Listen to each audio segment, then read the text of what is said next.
As you can see, this number gets cancelled out, so... Pardon.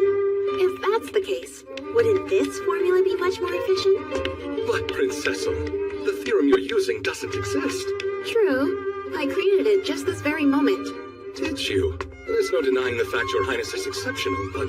Wait. It actually works! But that would mean this is a new discovery in the world of mathematics!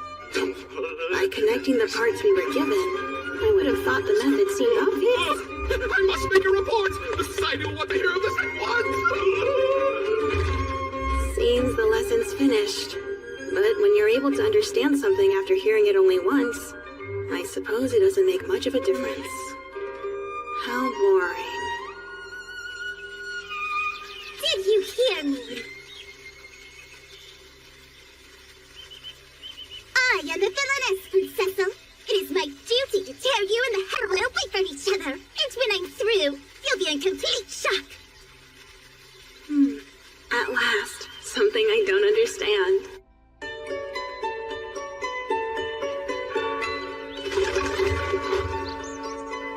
My name is Cecil Glow Alfasta. I am the first prince of the kingdom of Alfasta, as well as its crown prince. Today, I'm meeting my fiancée, Bertia Evel Noches, a marquis's daughter. There's only one small problem. I'm not entirely sure I understand what she's talking about, and apparently, I'm not alone. Miss Bertia, instead of standing outside chatting, how about we talk over some tea? Sure, I guess. This is Zeno. He's my faithful personal butler. Treat him well. Is something wrong? To be perfectly blunt, aren't you a little too composed for someone your age, Princessa? Unless you're actually a reincarnation. What an odd remark. Members of the royal family are raised and educated to conduct ourselves in this way. Quite normal. It's anything but. Name me another detached philosophical 10-year-old prince. I can hear your inner thoughts loud and clear, Zeno. More importantly, could you elaborate on what you said before? I'd be happy to. Because if your highness doesn't understand the full story, how could I ever expect to become a person worthy of being despised? I know this may come as a shock to you, but I have vivid memories of my previous life. I was born and raised in a country called Japan, where you could watch stories like a novel, only they had moving pictures. They were called otome games, and I enjoyed them immensely. Hey, it's you.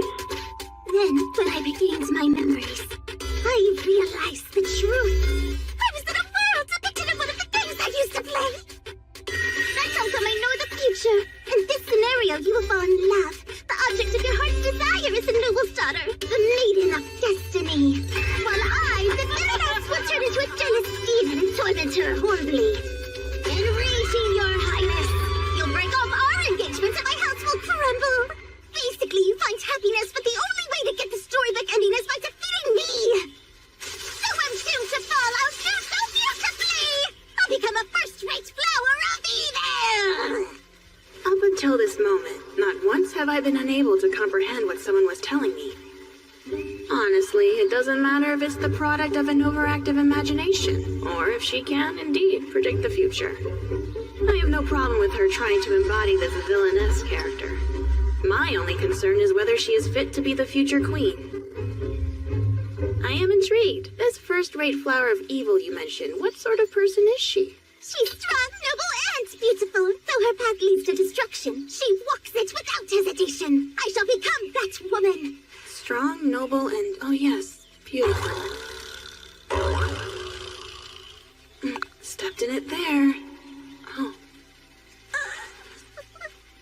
Listen, I know what you're thinking, but Bertia was originally a character who never stood a chance, so her looks were always going to be questionable. It sounds like a rather tragic existence. Are you alright with that life? No, obviously not. That was Bertia from the game. We're different. I will always be myself. In my past life, I was always retreating back into my shell. But you were my one and only source of happiness, Princessel. Thus, I make this vow. I will become an honest, righteous flower of evil. An honest and righteous flower of evil? I'll pay a call to you again after I'm done improving. What a peculiar girl. Truly, what comes next? Good question. As far as becoming my fiancée, she lacks the appropriate manners when speaking to royalty. Plus, what she says doesn't make sense, which is precisely what makes her interesting. Let's observe her for a while, and if it becomes necessary, I'm convinced we'll be able to guide her down the right path. Seems you are enjoying this, Highness. My inability to predict her next move isn't unpleasant. Generally, when I'm introduced to something new, I succeed in understanding it on my first try, which makes existence rather tedious. I rarely feel a sense of accomplishment anymore. In my eyes, the world has lost its color. But this is different. Please, don't disappoint me.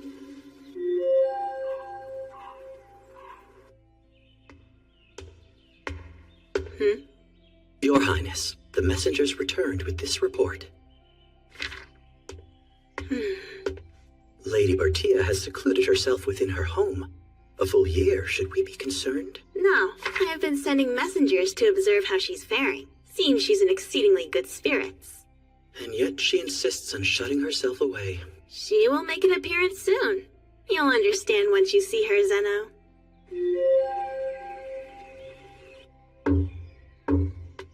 It's been some time, Your Highness. You probably don't recognize me. I'm Bertia Evil Noches, Your Highness's fiancée. Well, this is something. Her appearance has changed dramatically. It seems that the reports were true. Just 2 more evil. Faulty pretty good. You should have seen your face. What sort of attitude is that to take toward the Crown Prince? But bonking me on the head is acceptable. Your Highness, pardon my idiot daughter's behavior. Please, it's no trouble. I find it childlike and adorable. Your Highness, if you don't mind, would you say that one more time? How I'm so adorable, please? A word, my daughter. His appearance may fool others, but it mustn't deceive you. Notice the prince's eyes never smile because he doesn't have the emotions necessary to admire something so, quote, adorable. You'll have to be satisfied with my endearments instead. My adorable little... I wonder if the Marquis is aware that what he said was far ruder than anything Miss Bertia told me.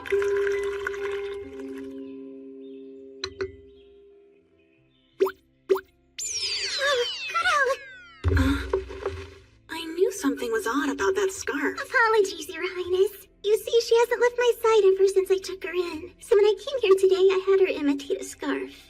Imitate? I immediately saw through it, but still, this is interesting. My suspicions were correct. If I keep quiet about this for now, it should make things entertaining later on. Please, join me for some sweets before the tea gets cold. Thank you. Don't mind if I do. Right, my diet. This cake was made with a reduced amount of sugar. I don't particularly enjoy sweets. Reduced sugar cake. Perfect. Help yourself to a slice.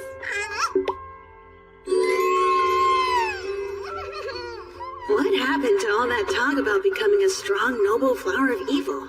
It feels like she's headed in the opposite direction. Now then, I suppose that we should discuss tomorrow. Yes, leave everything to me. At the party, I'll be a first-rate villainess and nobly fulfill my duty as Your Highness's partner. Why, though? I should be reassured, but I'm just feeling anxious. How very reassuring. But as far as you being a villainess and having memories from a past life goes, why don't we keep that a secret between you and me? Why should we? The high society we're about to enter is an unpredictable world. Revealing too much this early might backfire on us. And a competent flower of evil like yourself would never show what's up her sleeve. No, of course not. Defeating one's adversaries in secret is first-rate, while digging your own grave from Yappy is third-rate. I understand. I'll still become a beautiful noble flower of evil, believe me, but I'll be different from the game version of Bertia. I'm so relieved we're on the same page. I feel her understanding's a bit off still. Tomorrow is going to be my 11th birthday, and I'm happy to have you there celebrating it. I am also looking forward to celebrating Your Highness's... Say what?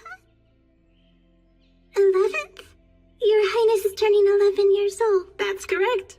I thought you would have known. I did, but the truth just now dawned on me. If your birthday's tomorrow, that would mean at this moment I'm 9 years old.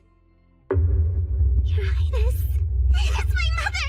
After I turn 10, she's going to die! How could you possibly know that? Part of this scenario, an epidemic will spread during the summer. It will happen just before my 10th birthday, and there's nothing that can stop it. What epidemic? Apparently, a certain infectious disease evolves. It takes time to find a method to treat it and the earth needed for the medicine. Well, it's the Luana leaf, so there won't be enough. A great many people will end up dying. I've heard of this leaf. It's a medicinal plant that is difficult to cultivate. Father has frantically been seeking a way to procure some, without luck. In the end, he begs His Majesty to spare a small amount, but by then...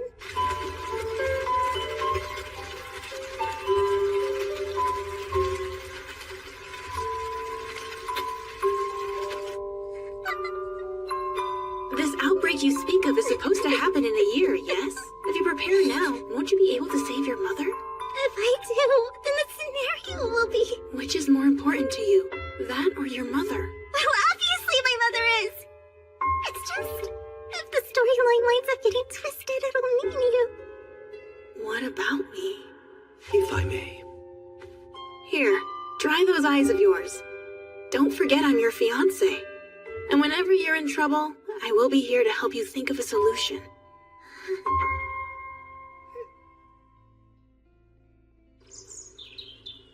You're simply the worst, Your Highness!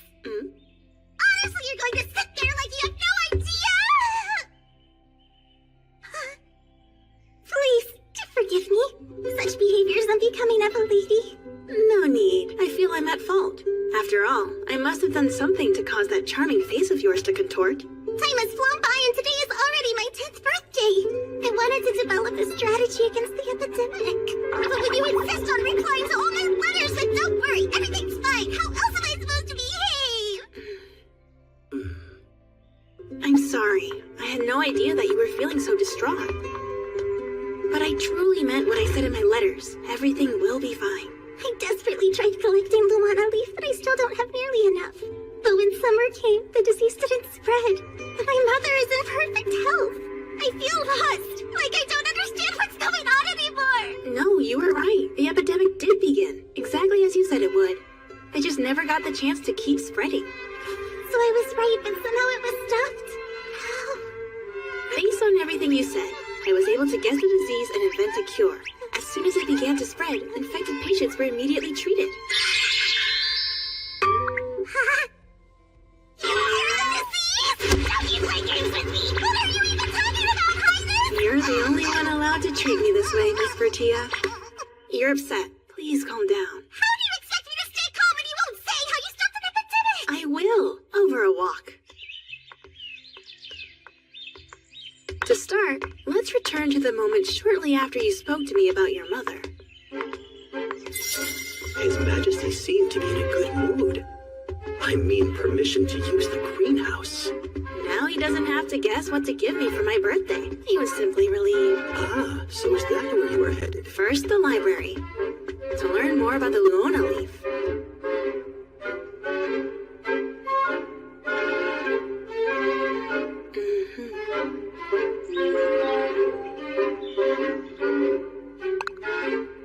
Turns out, cultivating Luona leaf is simple.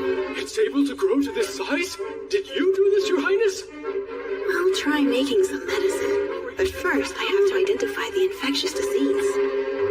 Miss Bertia can provide me with details. You want to know about my mother's disease? I sought knowledge from experts in medicine and pharmacy, and was able to identify the epidemic. I'm afraid there's nothing more I'm able to pass along, Your Highness.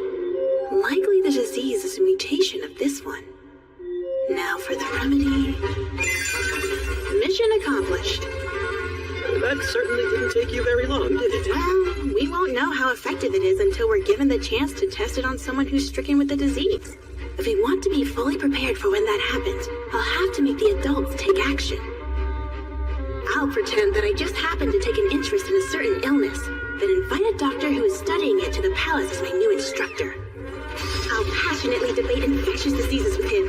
I vehemently insist. Then we'll discuss the possibility of a new strain and how to effectively combat it. I vehemently insist.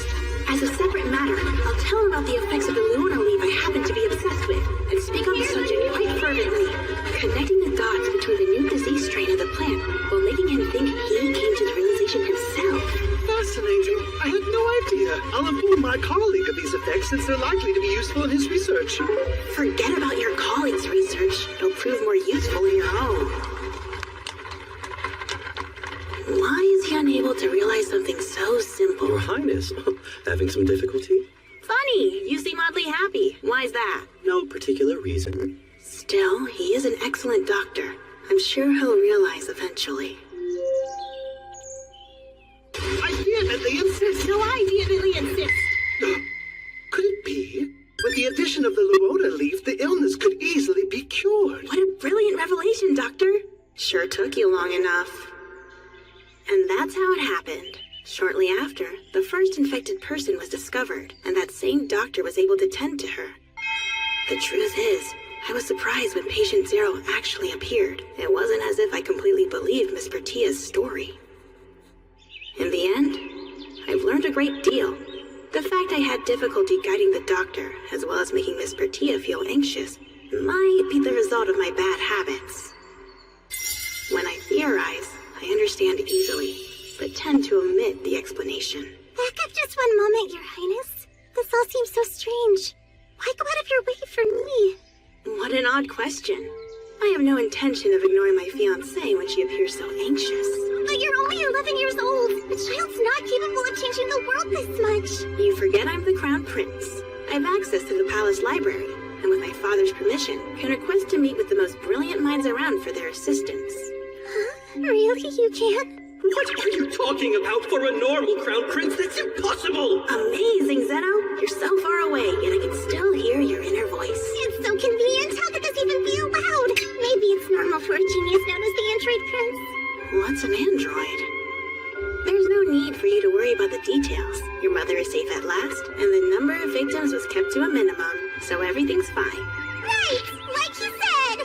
They were able to escape the clutches of that evil disease, so all is well. Yes, I see you've given up on thinking about it. Oh yes, I have something else to give you. This is more of an official gift, though. Not another surprise for me! This one's for me personally. A handmade birthday present for you. It's so lovely. And also, this is a universal antidote. Oh, wait, what? Like, it cures anything wrong with you? While I was busy doing my research, in the library I came across quite an interesting book. What's this? A seam. It was loose.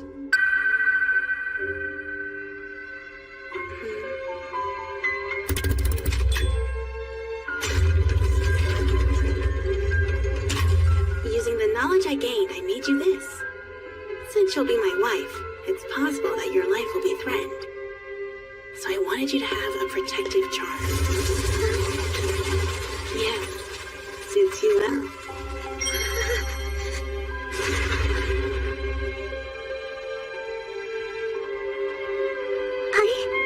Thank you for such a thoughtful present.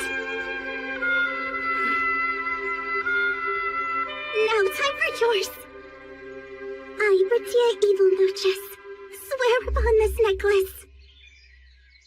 I will repay my debt of gratitude by making sure this scenario is rectified while becoming a magnificent villainess. Starting with my father, who will put on the path towards evil. I shall make him into a proper villain yet. No, I don't think that'll be necessary. We don't want to lose a chancellor. And your highness and the heroine will live happily ever after. It appears she's not really listening to most of what I'm saying. Well, that's all right. It's proving to be entertaining. I promise to give it my best!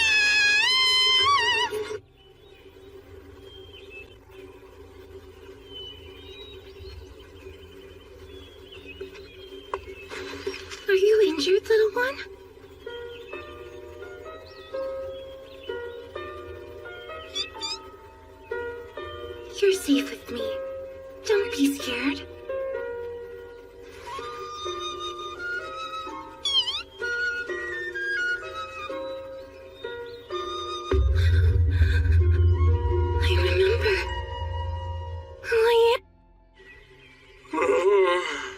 What's wrong, Marquis Noches? You seem a bit tired. It's cause of little Bertia, Your Highness. This past year, she's been relentlessly suggesting I do acts of evil. Has it already been a year since the epidemic issue? My, time certainly does fly by. The other day, she even had an instructional booklet made for me. Admittedly, it is quite easy to understand and rather entertaining to read through. But the subject matter... A guide to committing crime? Fascinating. The statistics on fraud and embezzlement are oddly accurate. Is this information she gained in her past life?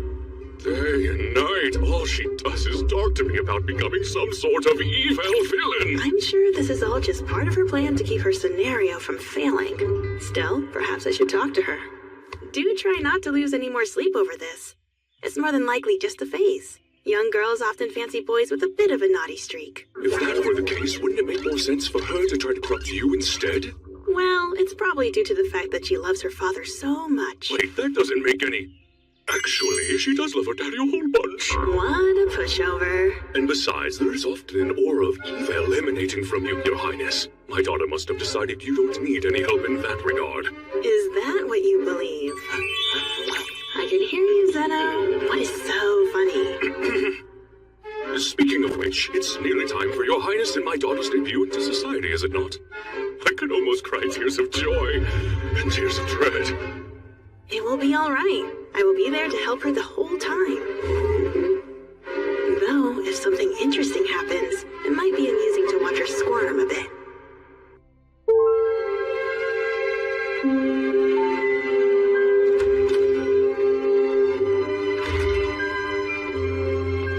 Your Highness! At long last, it's the day of our debut into society. You've grown quite lovely. What are you saying? Now's not the time! If you're trying to butter me up, it'll just have to wait! I have to stay focused on today! For it's time to advance my turned father into a villain plan! She may look elegant, but it seems her unusual nature remains.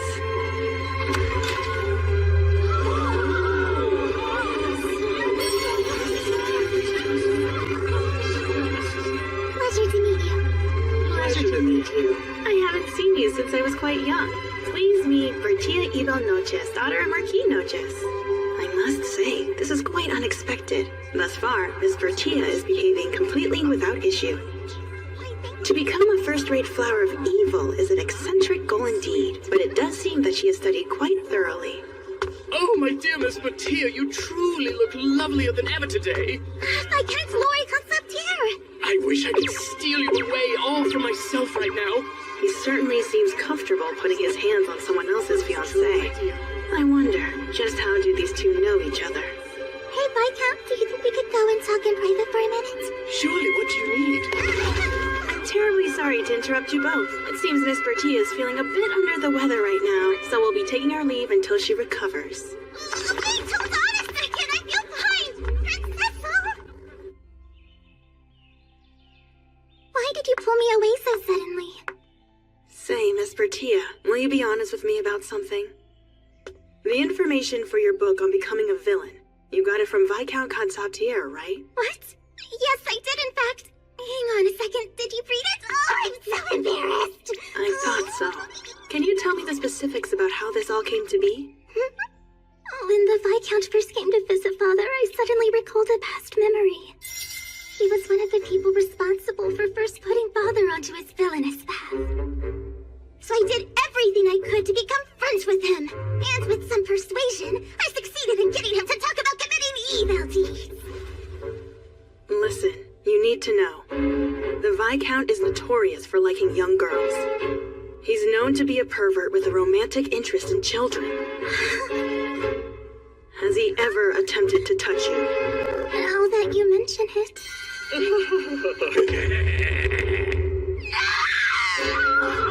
On the outside, he seems like an innocent older man. It's no surprise she didn't notice. Everything's all right. Don't you worry. I'll be sure to figure something out. That someone would dare lay a hand on my precious fiancé. I'll make sure they suffer dearly for it. Your Highness. So please, let me know so I can best protect you. Have you come into contact with anyone else? No, I haven't. There are two others who instigated Father in the game. Their names are Count Conmorno and Baron Sakiel. I still haven't run into them yet.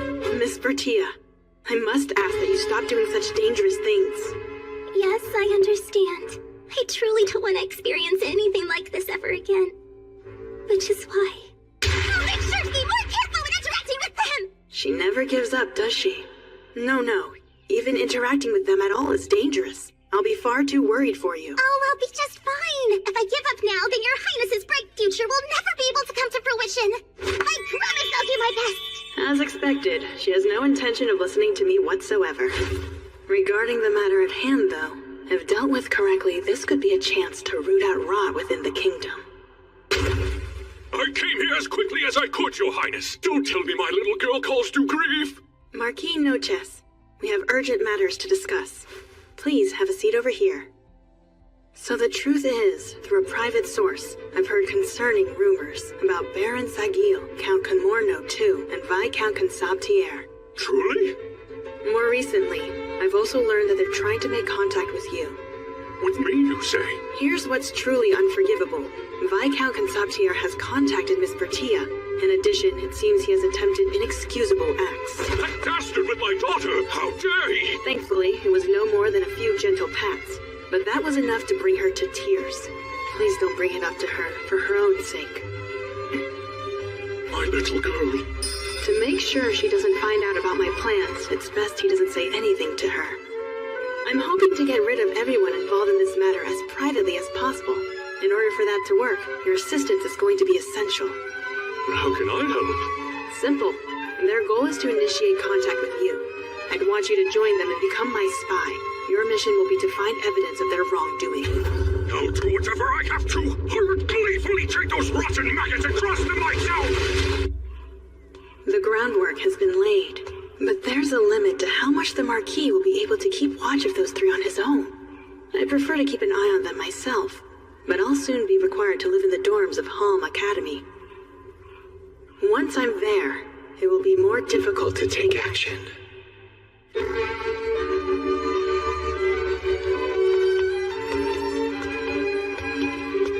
How boring.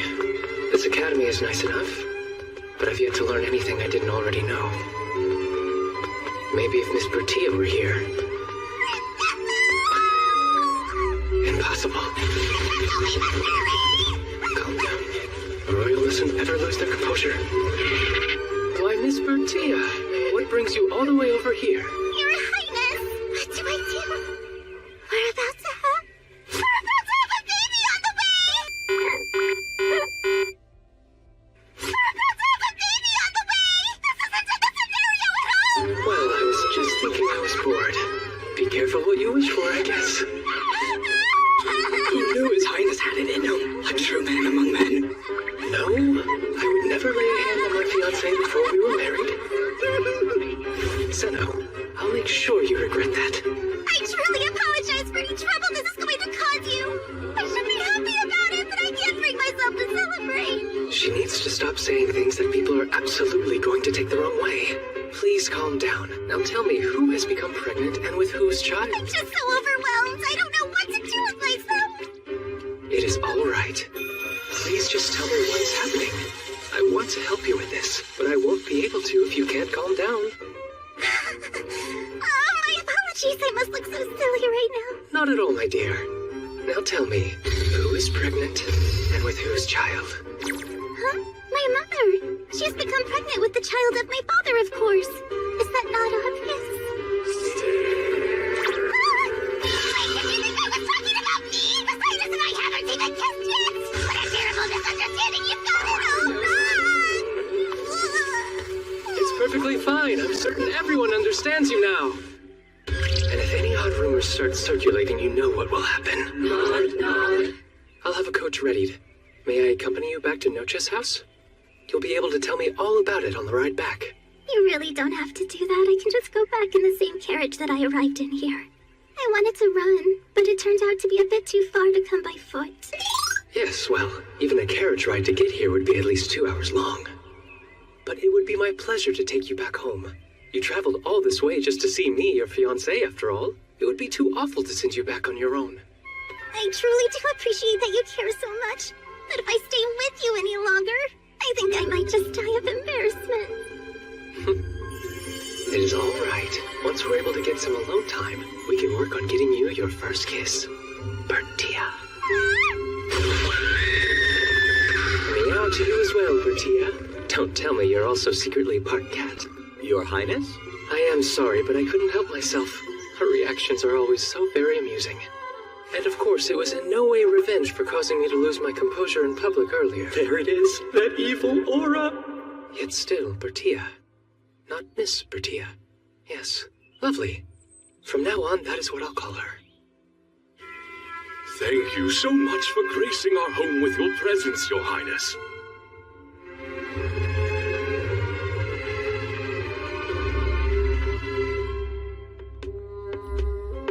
So this is Bertia's room.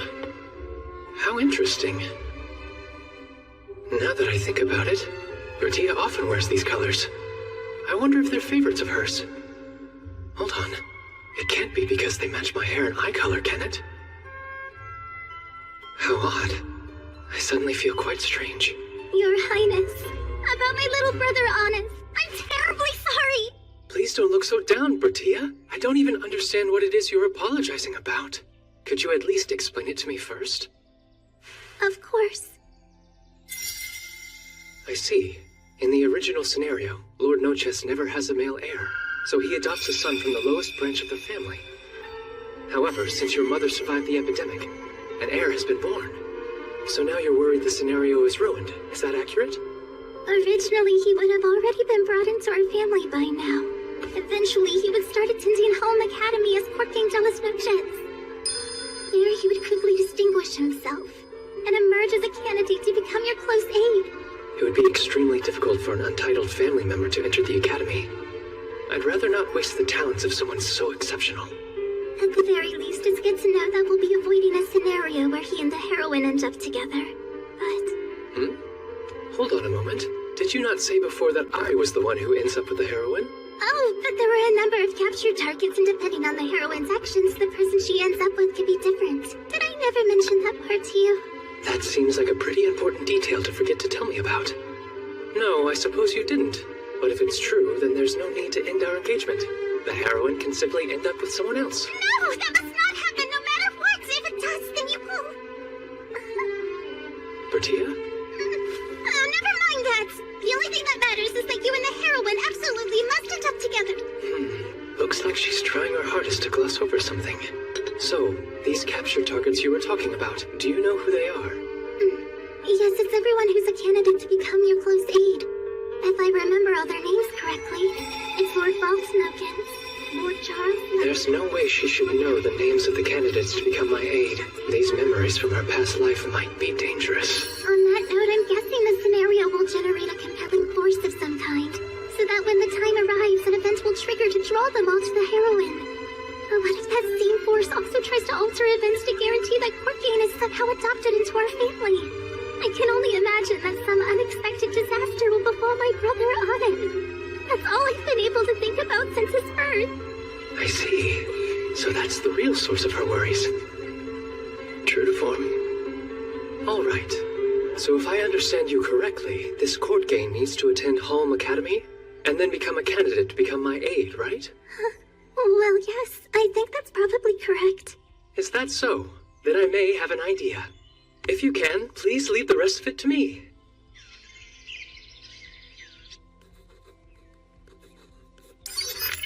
Why don't you ever try thinking a bit, you fools? This is why you poor folk never get wealthier, no matter how much time you get. Let's go. We didn't ask for your help. I'm home. Good evening. Pardon the intrusion. I am Prince Cecil Glow Alfasta. Do you mind if we talk for a bit? Oh, Your Royal Highness! There's no need for such formalities. For now, would you kindly have a seat? Oh, yes. Now then, I have come to talk about the local lord. It seems the people of this land have been complaining as of late. And as you are my fiancé's relative, I figured you'd be the best person to ask about it. Wait, you came all the way out here merely for that, Your Highness? It's just the least I can do. My father is always telling me that it's our royal duty to listen to the voices of the people. It's not a lie, Zeno. I'm simply telling a fake truth. Now please, can you tell me what you know about the local lord? Well, let me see. In general, he's a very pragmatic man. For the most part, I believe him to be quite worthy of respect. Really now? Surprising. It's just he happens to be particularly horrible at communicating. I imagine that's why he has such an undeservedly bad reputation. How so? For example, this past year, some villagers harvested their crops before they were ready to help fulfill their taxes, and his lordship scolded them for it. Had they waited just 2 more weeks, those crops would have more than doubled in volume. If they'd simply come to him for assistance, he could have made their lives much more prosperous. But what he told them was constructive, but unfortunately, he tends to be a bit too aggressive. Have you fools ever even tried using your heads? Don't you dare talk down to me! Mind your tongue! It didn't go well. Wow. His lordship is doing everything he can to help people be more prosperous. Nobody here seems to understand that, and I think that's the biggest problem. That all fits with the information my messenger gathered earlier. He's clearly capable of distinguishing objective facts. All right then, you pass. Huh? I require your assistance with something. What can I do? One of my sources informed me of illicit dealings among the nobility. I want you to be adopted into a noble house and work secretly as my informant. Since it can't be the Marquis's house, I'll simply have him adopted into another one. It'll help the Marquis with his spying and prevent the scenario from collapsing. Of course, I will provide assistance to you however I can, but I need you to understand this will be quite dangerous. What do you think? I'd given up any hope. I thought I'd be stuck here for the rest of my life.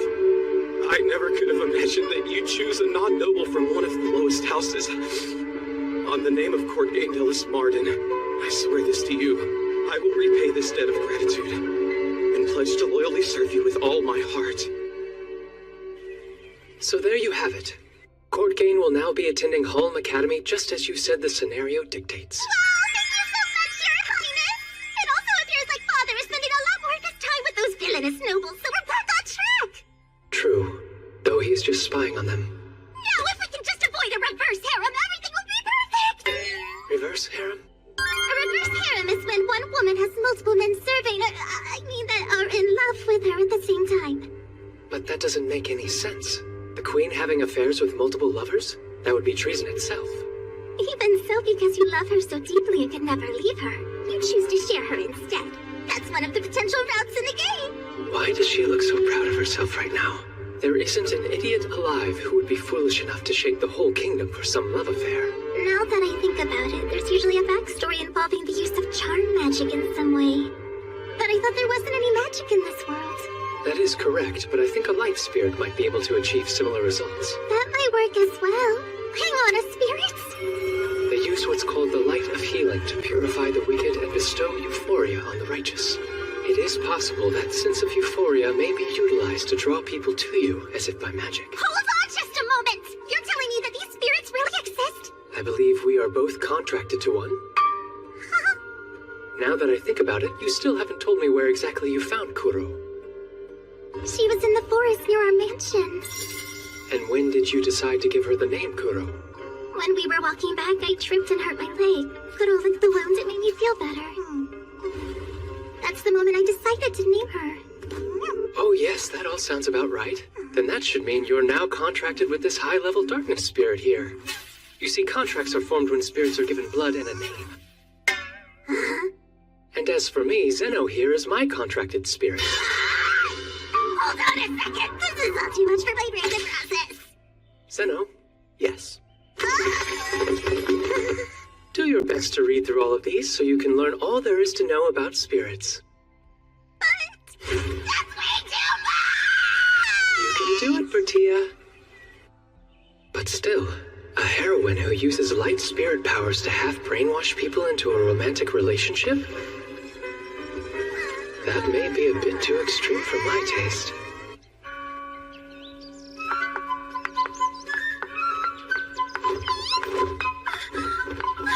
Where are you going, Rachel?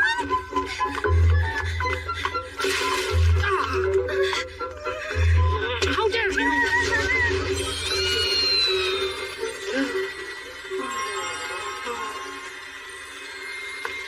It's a pleasure to meet you. My name is Lukitan. May I be so bold as to ask for your name, my lady?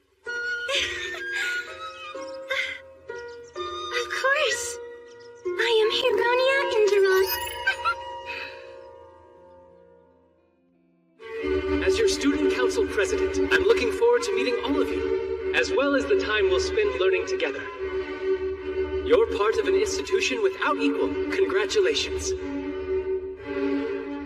So welcome, fellow classmates, to the Home Academy. That includes you, my fiancé. At long last, you've joined our school. Well, guess I should have expected as much from His Highness's flower. She definitely garnered the most attention. Did she? Yeah, none of the other girls are as pretty. And she's going to be my sister-in-law soon, so I want us to be best friends. People like her who have that brisk, decisive energy to them make me uncomfortable. The woman is a vision of beauty, with those nice strong legs and slender waist. Prince Cecil's so lucky. Oh, and here I was under the impression you were only interested in combat. But you're just a young man at heart like the rest of us. Well, naturally. You saw all her supple muscles. She takes training seriously, especially for a noble's daughter. Come now, no matter how lovely your proportions may be, there's no way Miss Bertia, a paragon of nobility, would engage in all that grueling exercise. I'm sorry, Charles, but Bald is actually correct on the issue. As for being a paragon of nobility, I'm looking forward to his reaction when he finally meets her in the flesh. Come to think of it, Court Gain, if memory serves, you are originally part of the Noches family, right? Surely you've met Miss Bertia before. In terms of that house, I'm a member of the Lois family. She's from the main family, and was not someone I could freely converse with. Now please kindly stop speaking to me and interfering with my work. So cold. Don't be like that, Court Gain. As serious as ever. Though he could loosen up every now and again. Pardon. The time's come, Your Highness. Right. I'm sorry. I'm afraid I must excuse myself. So soon? Could it possibly have something to do with Miss Bertia? Indeed. Since my adorable fiancée is now enrolled here, I should see her. Seriously? Not only is Your Highness's behavior uncharacteristically amiable, you're also suddenly showing interest in other people? It's not so unusual. If I find a person to be entertaining, I do not conceal it. Well, it's the first time I've seen you act without being so calculating. I was just surprised. I've got an idea. Why don't we all go? Might as well. We should pay our respects, seeing how she's your fiancée. And the sooner the better, I would think. In short, he's excited to meet her. Count me in. I've been dying to see Miss Bertia. Ah, yes. Lately, people have been comparing Sean's smile to an angel's, while they say mine's like a fallen angel's. I wonder why. Very well. Let's all go. Wait!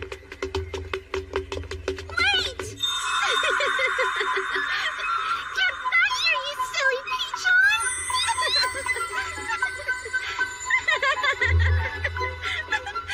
Stop flying so fast or I won't catch up!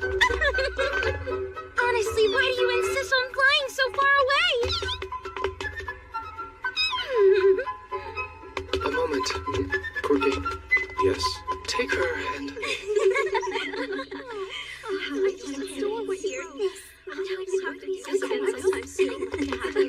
Hello there, Bertia. Your Highness! Did you run?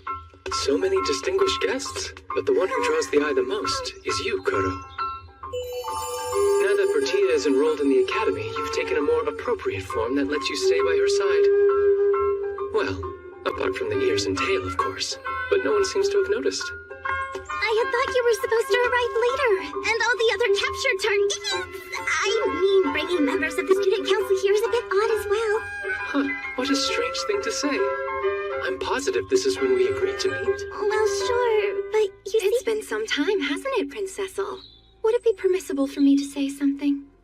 Miss Joanna, far too long. Go right ahead. This is Joanna Kurtzwarren, my second cousin. And she is also the daughter of a duke. See, Miss Bertia was growing worried that your highness was so wrapped up in other affairs you may not have been able to show up at all. She seemed so restless looking around, then growing quite downcast. It was rather adorable watching her in such a state. What are you trying to say, Lady Joanna? I'm simply telling the truth, or did I misjudge? True, I was glancing around, but how do you know what's going on inside my head? How peculiar.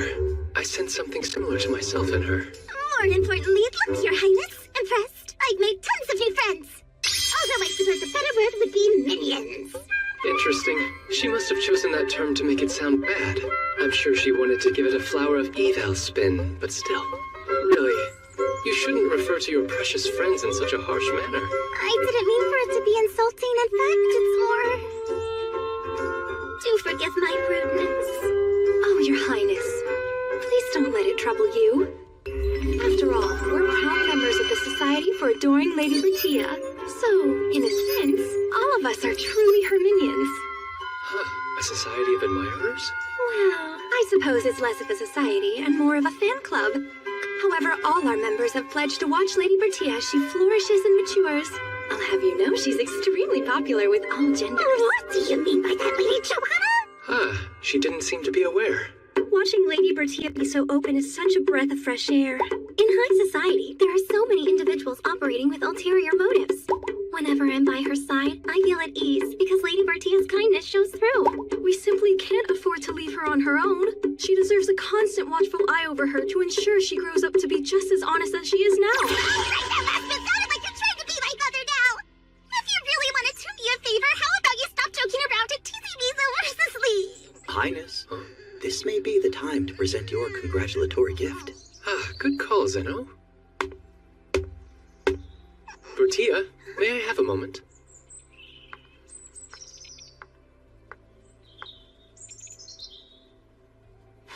For you, on your enrollment.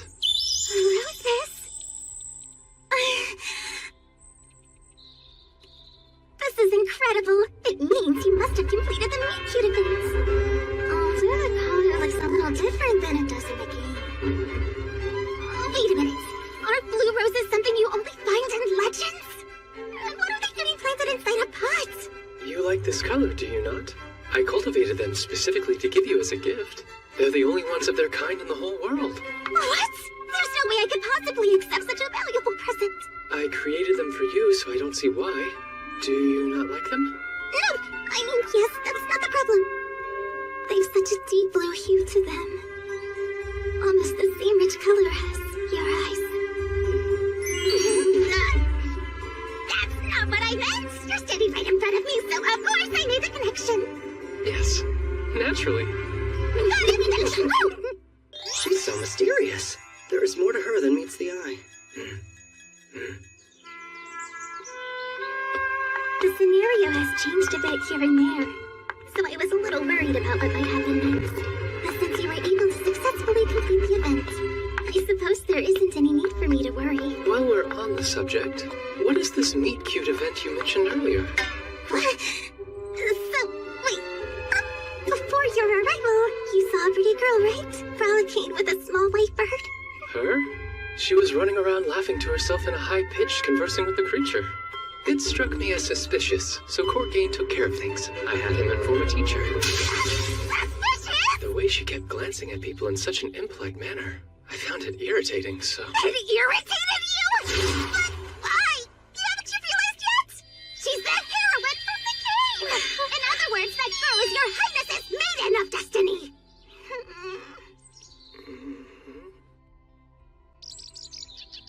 As soon as your highness lays eyes on her, you're supposed to take a rose from the bouquet meant for me and give it to her as a token of affection.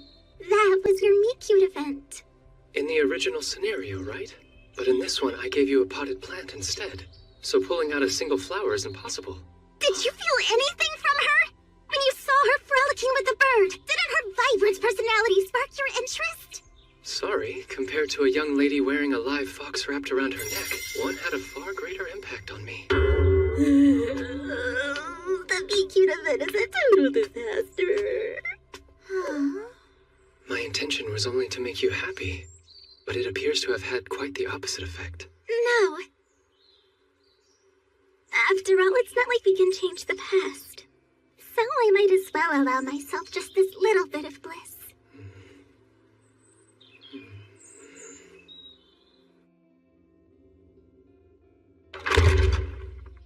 Ah, I appreciate you coming. Miss Joanna. If you're fortunate enough to receive an invitation from your highness, how could anyone at the Academy refuse? I'm quite honored. Would you please have a seat? I certainly will, thank you.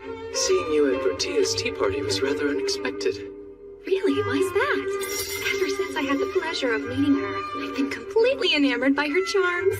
And of course, there was also that wonderful publication, In Season Now, a complete collection of the best spots in the royal capital. Some of our members joined specifically after reading it. Ah, yes.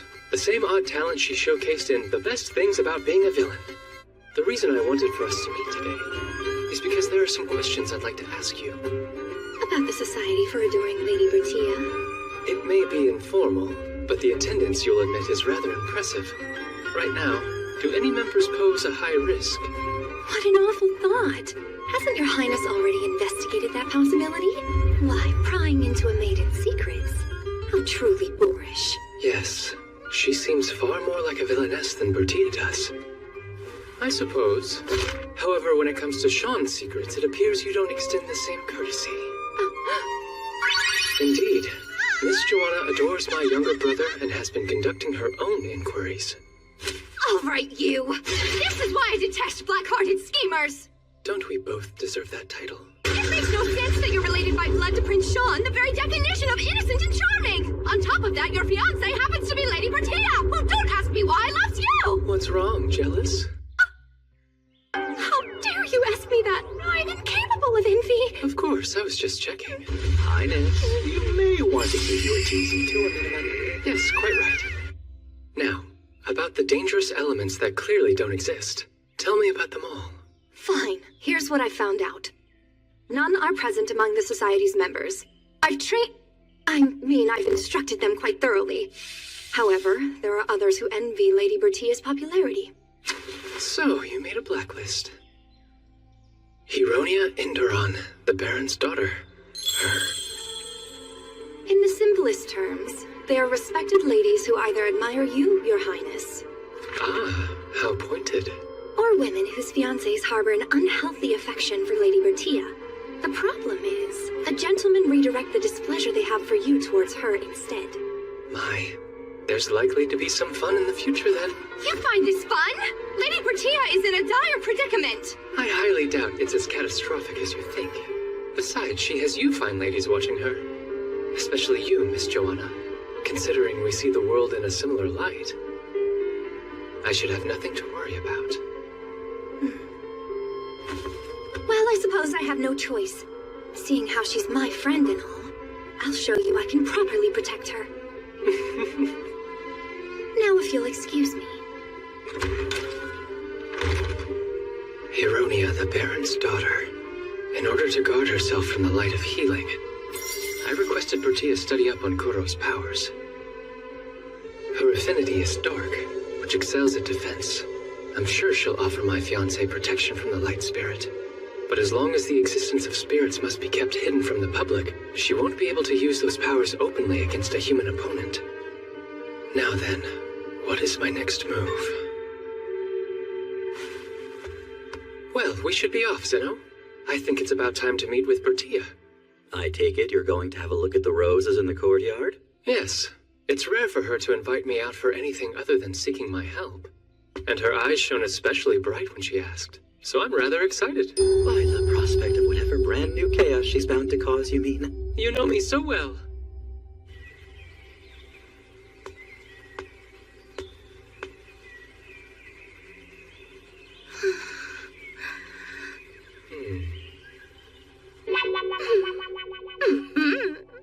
My fiancé is nowhere to be found at the spot where we agreed to meet. And instead I find the heroine asleep? Is this a game, Bertia? I'll play along.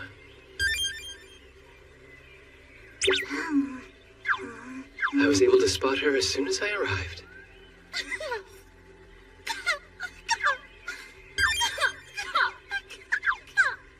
Perhaps I'll read a book. In my sleep. I'm talking.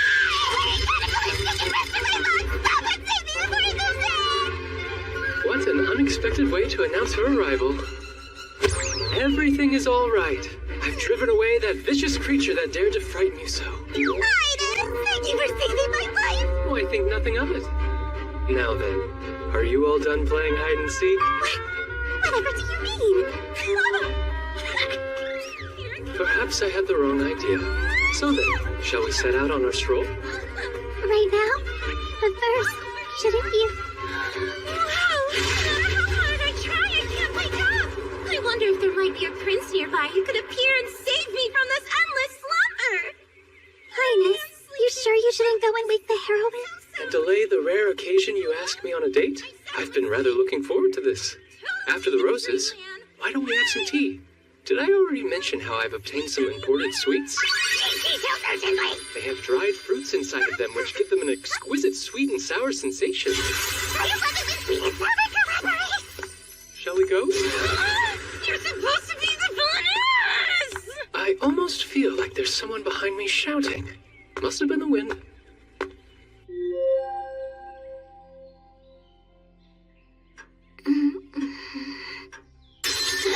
Oh, I have forgotten something inside of the school! Oh, silly me! But I have something to do after this, and alas, can I go retrieve it? Oh, wait! I know! Could I trouble you to get it for me, Princess? Her acting's adorably awful. Of course. And which room did you leave it in? Wow, hello, my prince. I never imagined that you and I would meet like this. The teacher told me to lock the classroom door after the lesson is done. Oh, how could I completely forget? Little schemer. It seems as though we're trapped in here, Your Highness. Whatever shall the two of us do until the rescuers come? You seem quite happy, considering. Oh, by the way, I wanted to thank you for the beautiful rose you gave me the other day. I simply adore it. A rose? I don't recall giving her one. It made me happy discovering it sitting on my windowsill. With the sky as backdrop, the red was even lovelier. It's even the wrong color. Like she's trying to force something that never happened into existence. Perhaps she's ill. That bird must be the light spirit.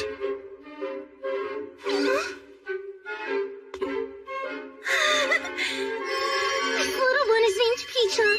He doesn't warm up to most people, but you seem to be the exception. He must have taken a liking to you, and if I may say so, have I. You left me? What am I supposed to do up here now that I'm My gloves aren't coming back from that. I'm trapped! Pardon? A female student seems to have gotten locked in a classroom, Professor. What? Nearly a year has passed since Bertie has begun her relentless campaign of tricks. Tell me, what happened to the heroine afterwards, Princessa? Oh, you mean the girl with the bird. Actually, she and I haven't even been properly introduced to each other as of yet. Within Home Academy, the rules of high society still apply. The most extreme of these is if you are of lower standing, you must never initiate with someone of a higher station. Until you're introduced, acting as if you don't know the other person is considered polite. And according to this rule, when it comes to Miss Hironia and I, we're still strangers. Though it doesn't seem like she wishes to follow proper etiquette. But that isn't fair! And after all of my work guiding you to so many event spots. What's that? Did you say guided? As in everything that's happened was arranged by you on purpose?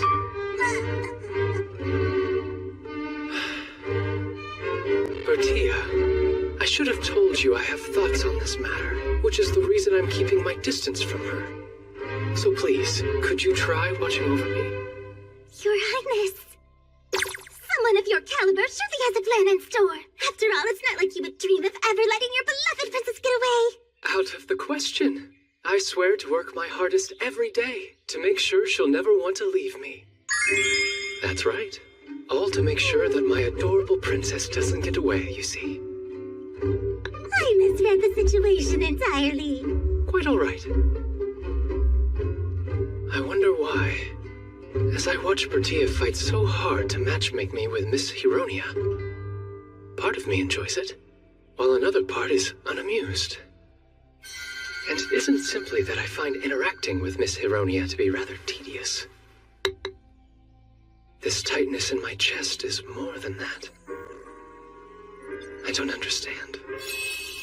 This emotion I'm experiencing, what could it be? Here is the report from your messenger concerning the Society for Adoring Lady Bertia. Right. Much appreciated. I was shocked to discover the existence of several additional clubs. Shall I have these other clubs looked into as well? What others? The I Want Prince Cecil to Condescend to Me Club, or the I Love Prince Cecil's Darkness Club. There are so many. Well, I doubt we need to investigate those in any depth. Understood. You've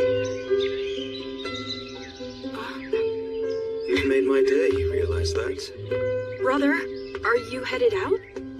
Just for a bit. How long? I thought your engagement candidate was supposed to be arriving today. You're clever. Make up some excuse for me, would you please? Thanks.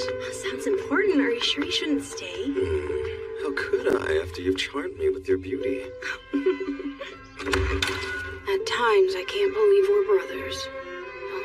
Oh, you must be Miss Anne. Hello.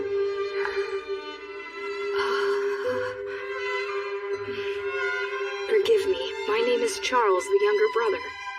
If you wouldn't mind, will you chat with me? Of course. For about a year now, Bertia has been trying to close the distance between me and Hironia, the Baron's daughter. At the same time, she's also become invested in my personal aid candidates. Leave it to me! I'll happily take on the role of Cupid, Your Highness! How exciting! Another term that's completely new to me. Would you mind explaining what you're attempting to do this time? I was going to if you hadn't asked. At first, I devoted hours of racking my brain trying to think of a way to ensure Your Highness and the heroine wind up together in the end. Should I tell her I don't require that kind of devotion? Which led to my epiphany! Basically, I need to set up the other targets with their own lovely partners. Then they wouldn't even think of looking at the heroine. So this Cupid individual you spoke of, they serve as sort of a matchmaker then? Brilliant as usual. I thought I would start by focusing my efforts on Lord Bald and Lady Cynthia. Even though the pair are engaged, neither one of them seems to know all that much about each other. Now that you're up to date, I'll excuse myself. Operation Cupid to go! I should say good day to you, Lady Anne. And you as well. I hope that nothing's troubling you. You're kind, but really I'm perfectly fine. If you'll excuse me. Something is wrong. What's this? Your Highness decided to come as well? At Bald's invitation. You look smart in your riding habit. What a lovely compliment. Huh? By the way, Lady Cynthia, why are you wearing trousers?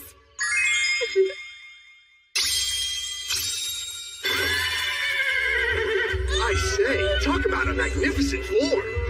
This isn't right. Lady Cynthia's backstory is she received treatment but was left with a weakened constitution because of the epidemic from years ago. That was the rumor. That's strange. Fortunately, I've never contracted a serious illness in my entire life.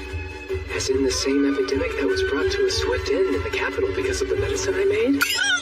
How could I have known changing a single plot point years ago would affect the president all sorts of different ways? Originally, she was too sick to learn to ride on her own, so Lord Bolt was going to be gentle in teaching her. My perfect plan is in ruins. Seeing how there's nothing we can impart that she doesn't already know, why don't we ride a little longer? Agreed. I would like that. You're really good at this. As good as you, Lord Bald. I bet you're skilled at a canter, too. Shall we get Your Highness? Is it just me, or are those two steadily speeding up? You are right. They definitely are. Care to race to the summit? I will accept your challenge. Arthur? Looks like we're going to be left behind. You might want to hold on tight, Bertia.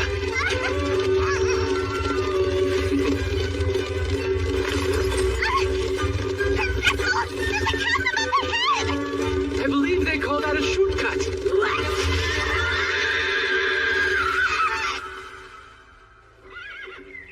I confess, despite losing our race, I enjoyed myself immensely today.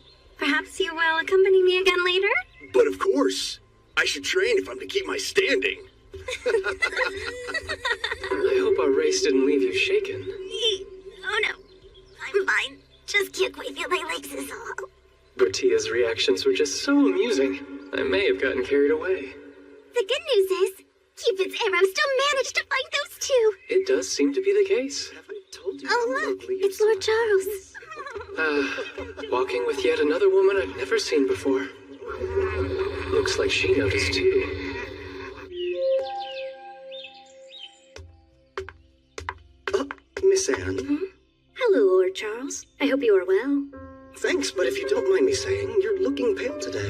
Might you be feeling under the weather? What? And if you are troubled, then please rest assured. I'll gladly lend you an ear, and afterwards I will act to remedy the problem in a heartbeat. As far back as I can remember, you've always been there to cheer me up whenever I was feeling downcast. And yet, this time, I am afraid it concerns something I must solve without your help. See, my father, I received a letter from him telling me I must decide what to do about my engagement to your older brother. Well, I suppose now, the moment's come when I must finally steel my resolve. Lord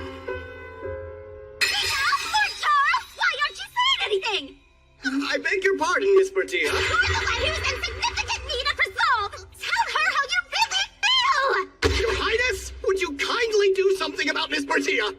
What has she done this time? Only revealed someone's affections without their permission, and to Miss Anne directly. Having feelings for one's brother's potential fiancé is no laughing matter. I've dated other women and tried everything to forget her as quickly as possible. Alas, there's no one else in the world I feel more strongly about. She's so dear to me that I hate her in equal measure. Anne has stolen my heart completely, and yet I know she will never be mine. Charles is always so easygoing and detached. Seeing how much passion he was hiding caught me off guard. And I didn't get a chance to warn him. Miss Anne and Bertia have been standing behind him the entire time during his whole confession. You are acting utterly pathetic, Lord Charles. If you are that besotted, then why don't you try taking her away? Because by marrying me, the best she can hope for is to be the wife of a count. Who am I to deny her the happiness a duke would bring? Miss Anne, your face. What is... Economic stability is a must, but the greatest treasure you could ever provide a woman is true love, Lord Charles. Besides, everyone knows your older brother is nothing but a dyed-in-the-wool playboy and philandering sot. So how about it? Which life would you rather have, my Lady Anne? A duchess who's married to a rake, or a countess married to an actual gentleman? I'd choose the latter. Wait, you truly mean that, Miss Anne? Yes, that is, if you agree. Shame on you, Bertia and Charles. One shouldn't ask a lady so many pressing questions. I'm behaving rudely. Sorry. One more thing, Charles. There's no denying how important one's station can be in life. I say this because if you happen to become the future king's personal aide, I would think that would be a respectable rank. Of course, but I have done nothing to earn that position yet. Then you must work hard to be worthy of the title. The rest depends entirely on your resolve.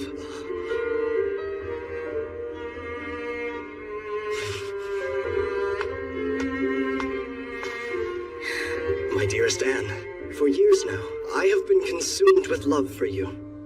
I swear, I will become a man suitable enough to ask for your hand. Until that day, may I ask you to watch over me?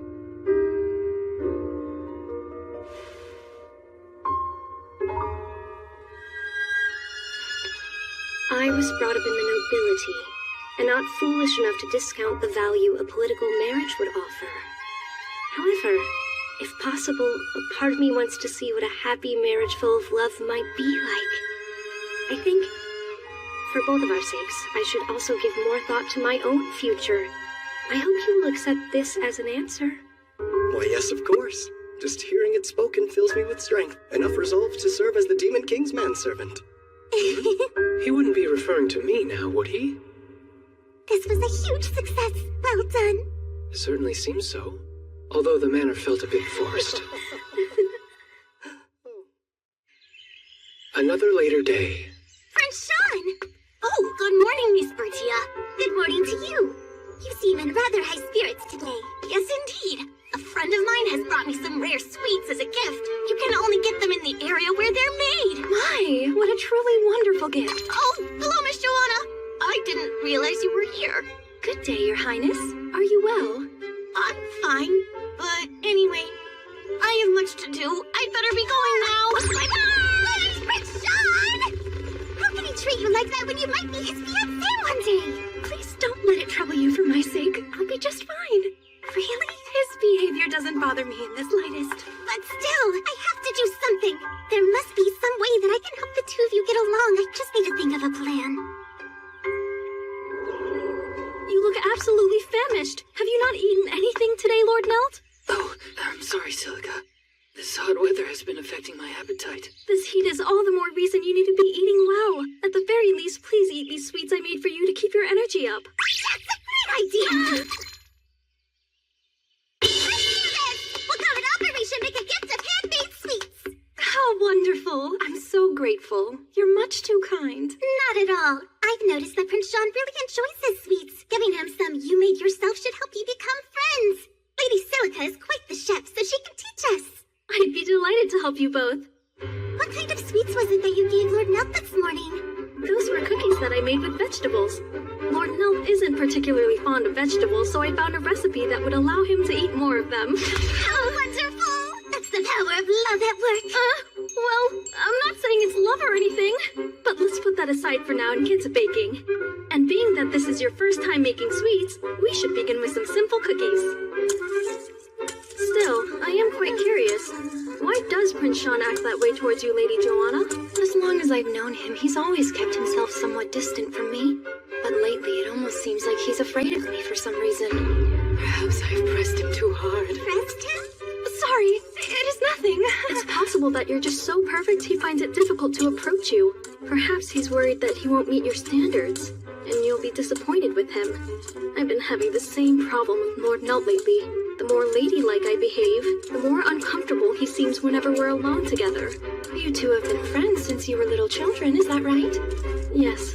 Lord Nelt has always had trouble when it comes to speaking with people, so he spent much of his childhood alone. I was often the only person he felt comfortable talking to. Let's go play over there. Let's go. Hey, let's play together.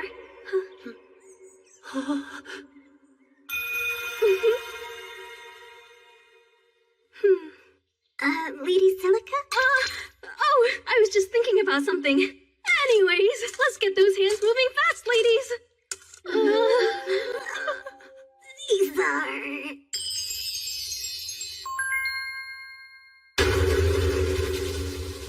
How are Lady Joanna so different? Well, it might be possible that it's only their appearance that's bad, right?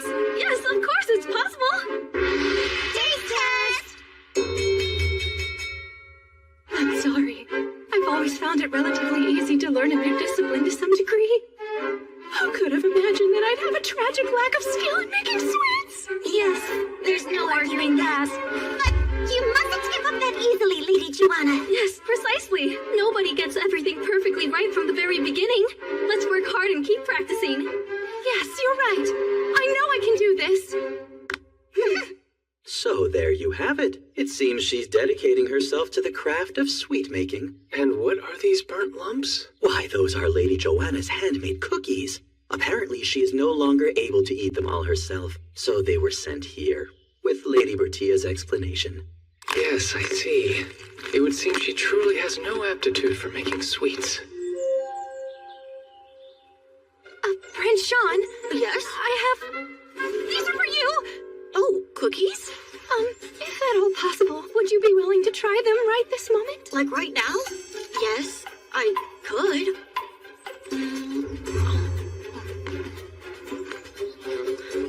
Oh, these cookies are unusually dry. I'm so terribly sorry. I shouldn't have given you something so foul. What? Is something wrong? It wasn't that bad. Well, you see, the truth is, I made these myself. What? I know your highness loves sweets, so I was hoping to be able to make you some of my own. But they're still not a worthy gift. Oh, but never mind that. My apologies. We can just forget this ever happened. Right? Wait.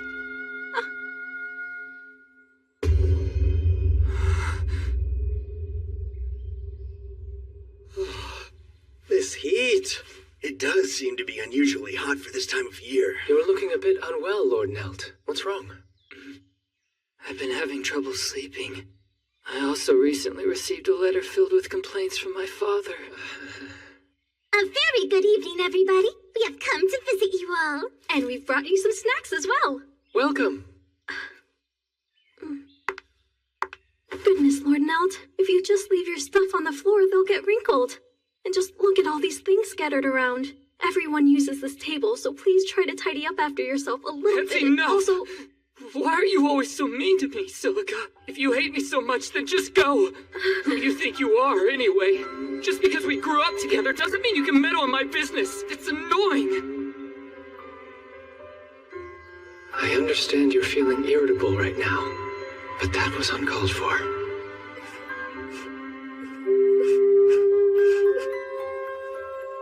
That's quite enough! How can you say such a thing? Is it really so hard to see Lady Silica's kindness and love for you? Our love.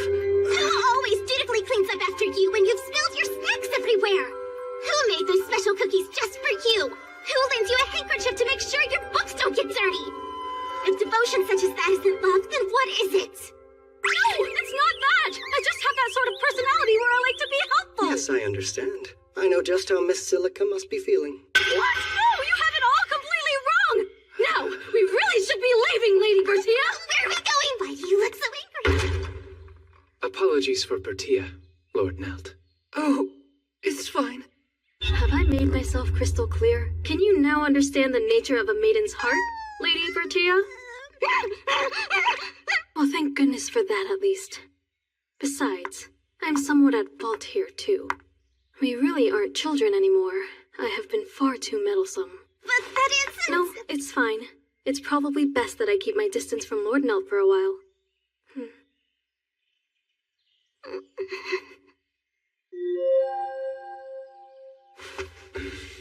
I was up all night thinking about Silica. Actually, now that I think about it, I feel like Silica usually makes tea for me to help me sleep. I haven't seen her at all today, including this morning. Going so long without hearing her voice. It feels so strange.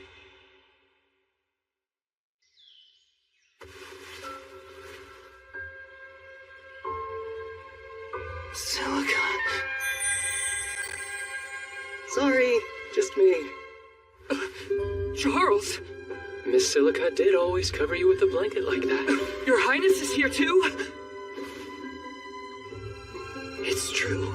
Silica has always been helpful to me in so many ways, but I just never noticed it at all. You're right indeed. Maybe you should say something similar to the lady herself, don't you think?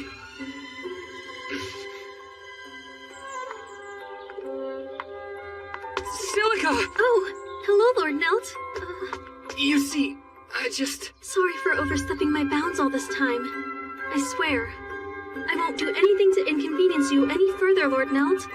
No, you have it all wrong. I'm the one who should apologize. What? I'm sorry for saying those horrible things to you. It's just, I had never realized how much you've been helping me all this time, Silica. Oh, truly? And also, I've thought a lot about the meaning of what Miss Bertia was saying the other day. That was just a misunderstanding. I'm so dense and no good at these things. I honestly don't know what to say. But still, I promise I'll do better not to get angry from now on. And so, could you stay beside me forever? Of course. Oh, isn't it wonderful?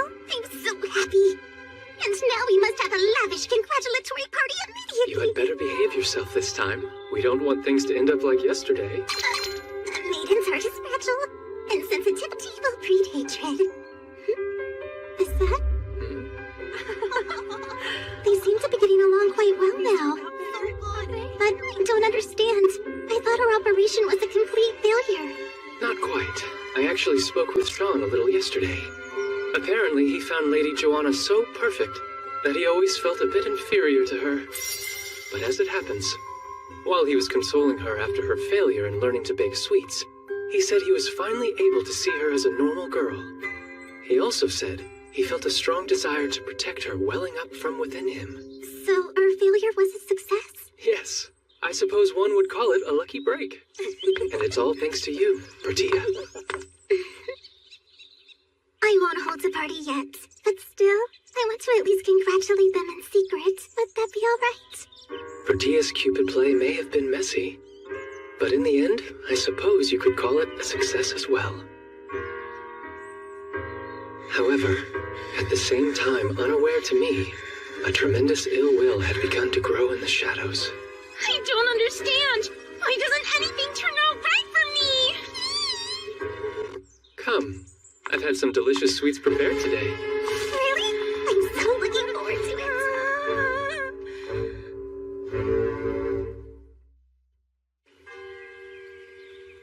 There's so many places I want to visit. Even just looking at all of them is fun, right? I've heard Lady Bertia was the brains behind this guide, as one would have expected. Actually, I've heard her attendants are the true authors. Lady Hironia? The truth is, she is a bully who's making me the target of her malicious campaign. Lady Bertia's been harassing you. I don't quite understand. It's quite easy to see why. Obviously, she's jealous of my beauty and popularity.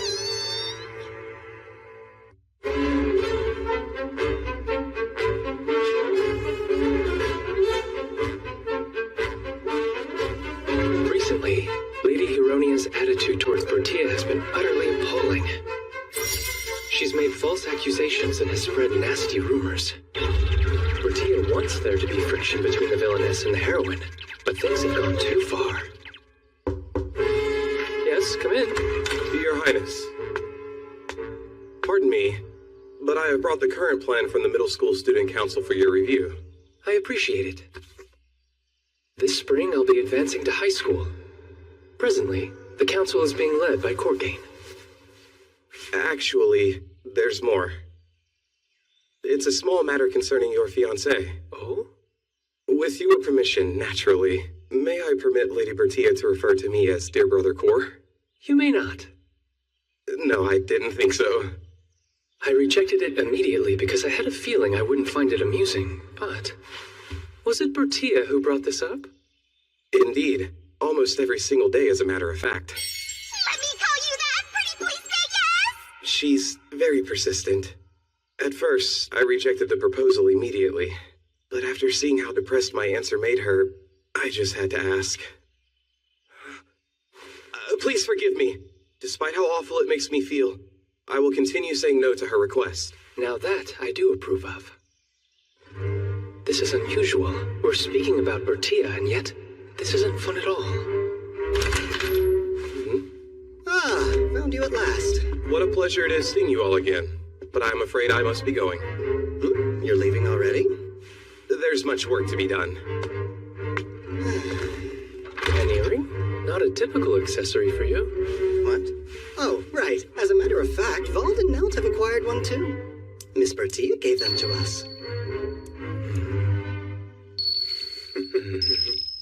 That's strange. Has your Highness not received one from her yet? What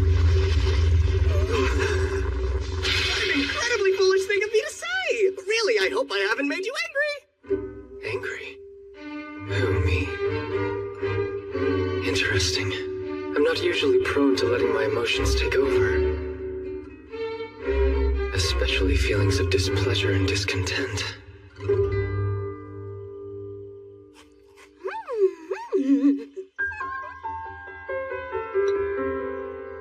By the way, is it true you've been begging Courtgain to let you call him your dear brother, Core?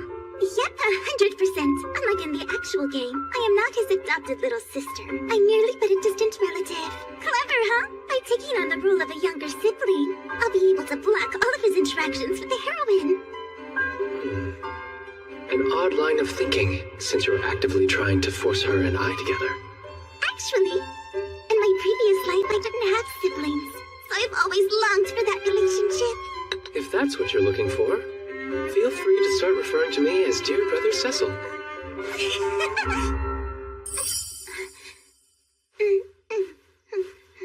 Why ever not? Because you will always be Prince Cecil to me. And besides, well, you are my fiancé. I don't think of you as a brother. In that case, how about you call me Syl instead? Why would I do that? Well, since I'm not going to let you call Courtgain your brother, I'll offer this instead.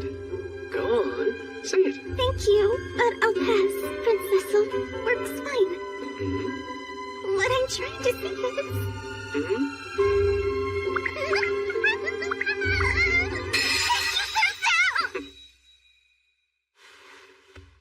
I knew you could do it. One more matter, Bertia. Huh? I believe that there's a gift you've been keeping from me? Not by following you. Whatever could you mean? When I found out you had excluded me, I confess my heart felt a bit crushed. No, I wasn't trying to. I just figured that your highness wasn't interested, that was all. I need one, but I got a little overconfident with the design.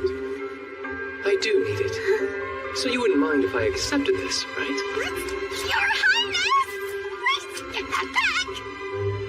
The color of the stones. They match our hair and eye colors. And that red chain, like a thread of destiny linking it all together. She thinks of the most adorable things. There is a rumor going around that you had imbued everybody's earrings with dark defense powers to protect them all against Huronia and her spirit's charm magic. Yes, but it's just... There is no need to protect your highness from the heroine's light powers. So that is the reason I held on to it. Are you saying that you have no issue with me becoming a mere puppet? No, I would never wish that upon you! Good. Then to stay in control of my mind, I'll keep this earring close by. To retain free will and pursue a partner of my own volition. I completely agree. It's just that the design is a little much. I think it's wonderful. Let's see how it looks on you. What? I don't mind, but... May I do the honors? Of course.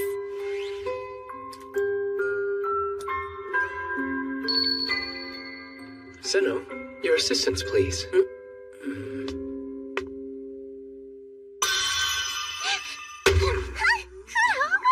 Everything is all right. I had Zeno use some magic, and naturally she was protective. Magic? Yes. A spell to make sure your precious earring will never fall off. Huh? You what? Have you fully lost your mind? If people see us wearing matching earrings, they're going to assume we're hopelessly enamored. They got the A couple bound by destiny. How poetic.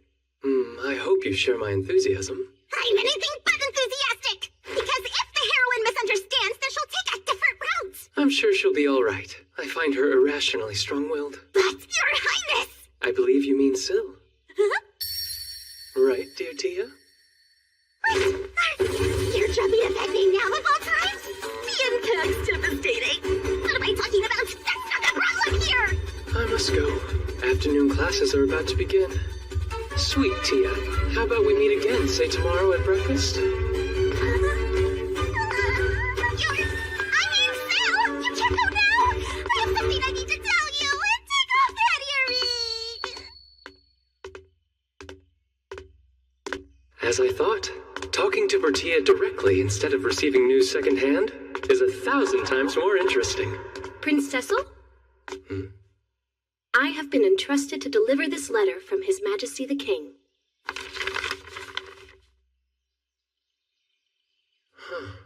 It's good news, I hope. Actually, an order from my father. The next 4 months, I'm to study abroad in a neighboring country.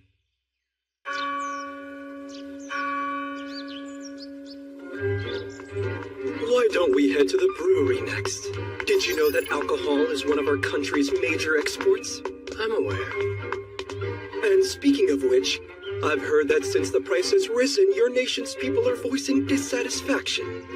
It's not the outcome we wanted, but you understand that prices up until now have not been typical. Or rather, sell it for cheap, let it take root, then raise the costs. But those who have become accustomed to the taste will buy it even if it's a little pricier. I assure you, I have no idea what you mean. Relax. I was merely complimenting you on your ingenious business practices. Plus, our citizens will be just fine, take my word. See, we've been investing a lot of effort into brewing alcohol ourselves. You have? In fact, we've been very successful at it. The next time your grace visits us, I'll show you around. Yes, do. Let's continue the tour. Right this way, please. This country leaves much to be desired. For some time, they've given off a rather dubious air when it comes to their dealings. I suspect I've been sent here to keep things in check. Of course, I've been doing my own intelligence gathering and advancing negotiations in a manner that's advantageous for us. Even so, I've grown bored with it all. There are only a couple things I look forward to. My letters from Bertia, and the ones I receive from my eyes and ears back home. Princess, I hope this finds you well. I am, as always, doing just fine. Today the heroine was once again adorable and popular with everyone. Zeno, I'd like to see the messenger's report. Right. What follows is my report. In your Highness's absence, Lady Bertia's position has worsened. Heronia Inderon, through a series of charades, is trying to foist a number of indiscretions upon her. These include a torn-up textbook, dead bugs planted in loose-leaf tea, pebbles put into shoes, and other misconduct. The harassment is ceaseless. At the Academy, zealous supporters of Heronia and Lady Bertia's protectors find themselves engaged in constant conflict. No matter how conscientious those around her are, surely Tia realizes she's being targeted. If only she'd be honest and come to me for advice. I don't like this. Something about these recent attacks feels off. What do you find strange about them? Miss Heronia's motivation has always been to make Tia appear to be a villainess, but these tactics are more akin to bullying and feel out of character. If she was the one responsible, it would make her look like the villainess instead. I see your point. There's no subtlety to this behavior. In fact, it's become blatantly aggressive. Something about it is still gnawing at me. I think it's about time I heard a first-hand account. Sir Cecil! Welcome home! It's good to be back, Tia. So, did anything unusual happen while I was away? Nothing at all, nope! I've received reports. Tia, it would seem you have endured a number of difficulties recently. Oh, it's not what you think. These little pranks just show things are progressing in the right direction. Yep. Lady Heronia hasn't done anything wrong. We're engaged, and as your fiancé, I have a duty to protect you. So you wouldn't mind, then, if I were to handle this matter myself? Denied. Please, Sir Cecil, don't do anything rash. And why not? Because how else am I going to become a first-rate villainess? If I'm to set the best example for evil, I can't rely on anyone. Just wait. After I've turned the tables on the heroine, you'll make your grand entrance and offer her loving comfort. I know. It's genius. Do that. And you'll grow closer in no time. Why is she protecting someone who's causing her harm? And why won't she rely on me? So you're telling me I should become more friendly with the one hurting my fiancé? Correction. Just your fiancé at the moment. If you don't side with the heroine, how is that going to look? Tia, will you please stop this? We are engaged. How many times must I repeat that? In my mind, you're the person I should be protecting, not her. And that is sort of the problem. Like I've mentioned before, you really shouldn't see me that way. Isn't that my decision to make? But if you do, your Highness and the heroine will be at odds with each other. That can't happen under any circumstances. So you're saying everything's just fine? And even if events escalate, you don't mind? I am a strong, independent woman, and I won't have you offering me any help, Sir Cecil. If that is what you truly want. Going so soon. I'm sorry. It seems I've suddenly lost my appetite. If you will excuse me. This is quite strange. What exactly am I so worked up about?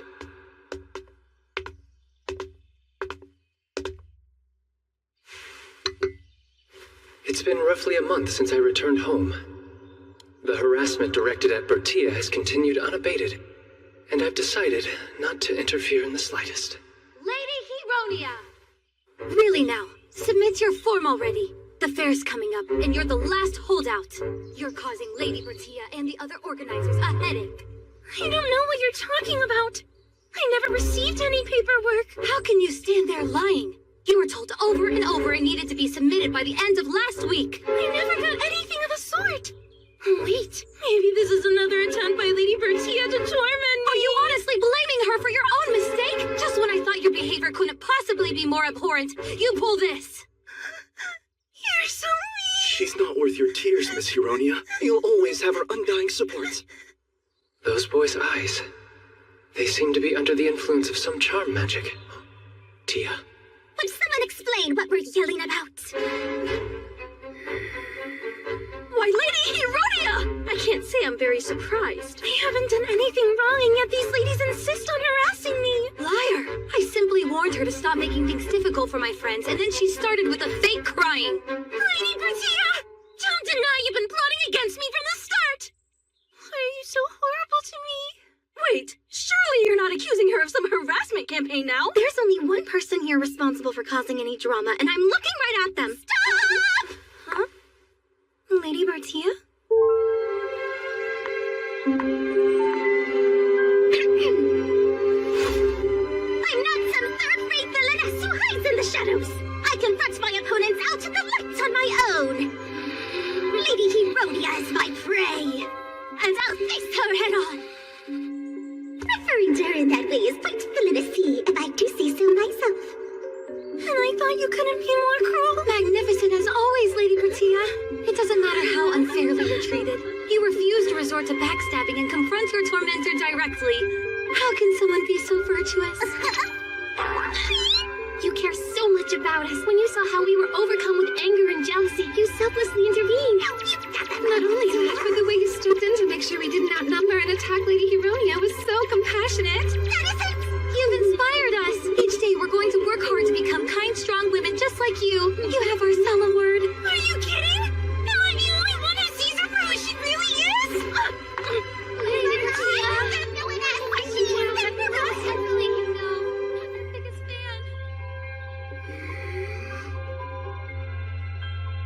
Forgive me, I just remembered there's a little matter I need to see a teacher about. I must be on my way.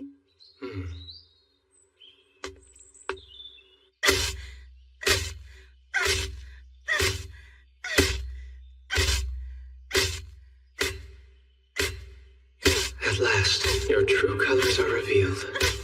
Pardon, but don't you think we should stop her? I do believe that's Lady Bertia's chair.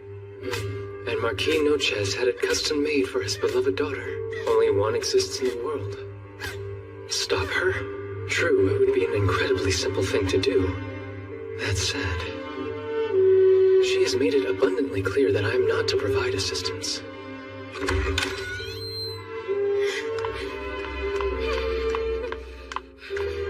Feel free to keep this up. You'll be all the worse for it.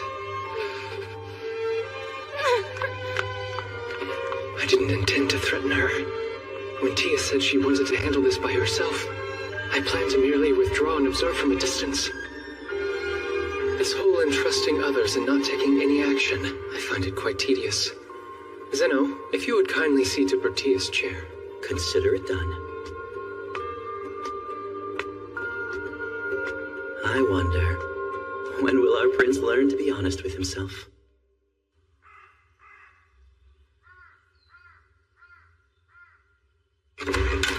Brother! You simply must do something about her. Some more amusing antics from Tia, I assume? I'm talking about that Baron's daughter, Heronia. Her attacks against Miss Bertia have reached a point where I and Miss Joanna are no longer able to stand back and keep quiet. I am aware. But Tia said she wants to handle this herself. So, I must simply watch from a distance. Watch? Brother, Miss Bertia's special to you. I mean, isn't she? Well, she is my fiancée, so yes, I would agree with that assessment. Stop playing games! Look, I've seen the way you act. Like she's the one person who's special to you. Rest assured, even I have enough emotion to hate seeing my fiancée being treated this way. It doesn't bother you leaving her all alone simply because she refused your help? There is truly nothing I can do. I had offered my assistance and she refused me. Big brother, you will forgive me if I have this wrong. But honestly, it must be lonely having someone you care about refusing to rely on you. Is it possible? That's what I'm feeling? Because Tia won't depend on me. Your Highness! Charles? Your Highness, it's Miss Bertia. She has taken a fall down the staircase.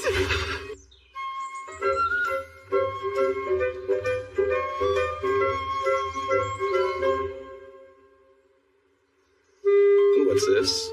Are we expecting another guest to join us? Indeed. Bertia will arrive soon, so I set her a place. Lady Bertia, huh?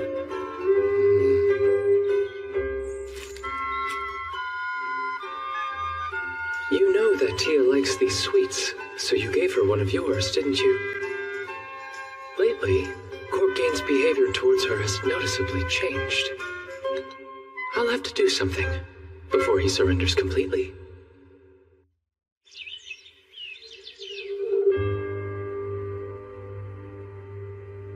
Tia, I'm coming in. Oh, Sir Cecil! Thank you for taking the time to come see me. Would you mind telling me what happened to you? Don't worry, it was just an accident. There were some stacks of papers that needed to be carried out of the student council room. Lord Fannel volunteered to assist me with moving them, so it wasn't too difficult for us. Fannel Road, the son of a count. I believe he's a member of the Society for Adoring Lady Bertia. I'll have to have him thoroughly investigated later. Once we had finished, I made my way back to the council room. Then, a female student approached from behind and bumped into me on the stairs. That's when I almost... Oh, I'm perfectly fine now. Good, I was able to cast her protective magic on me just in time. So this student, did you manage to get a glimpse of her face? I was looking down at the time, so I didn't see it. Well then, what about her hair? Or her build? Please tell me, Tia. I think her hair was a pinkish blonde, and her build was also very similar to Lady Heronia's. It's like I'm always saying, truly the villainess must be in a constant state of conflict with the heroine. Tia, sorry, but I don't think I'll be able to leave this matter unattended any longer. Sir Cecil. I still find myself unfamiliar with these emotions. But when I first heard that she had been hurt, I learned the pain that comes from harm befalling someone dear. If you insist on continuing to do as you like, then it's fine if I take actions of my own as well, correct?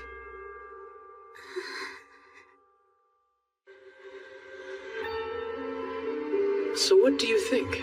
In order to enact this vengeance of mine, I'll be needing all of you to assist me.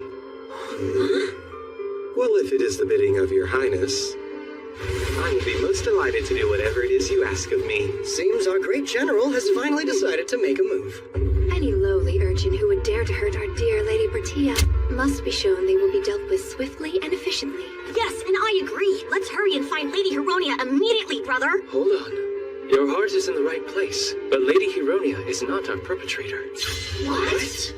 Think about all of her previous actions. Her goal is to lower Tia's social standing.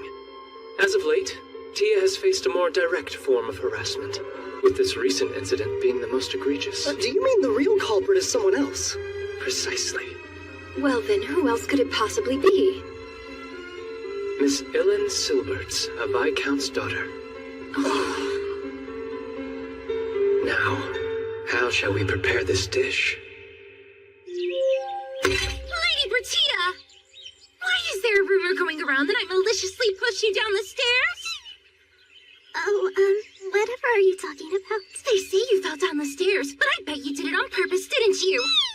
Just as I expected of a villainess. Oh my. Was this part of your plan as well? No, just a coincidence, but quite a convenient one. Today we will carry out our plan. My conspirators have already lured Miss Ilyn to this courtyard completely unaware. As to what happened when Tia was pushed, it all became clear when I had Fannel investigated it. It appears Miss Ilyn harbors unrequited feelings for him. However, he is in the Society for Adoring Lady Bertia, and that's the reason for the recent bullying. On that particular day, as she was following Tia in order to further harass her, she saw the man she loved smiling adoringly. And so, overcome with rage, she pushed Tia. That appears to be the truth of it. Honestly, she has quite the nerve to do such a thing to my fiancé. Don't act so innocent! You planned this yourself, didn't you? That's my dear fiancé. Would you please cease your baseless accusations of her? Oh my, it's Prince Cecil. Greetings.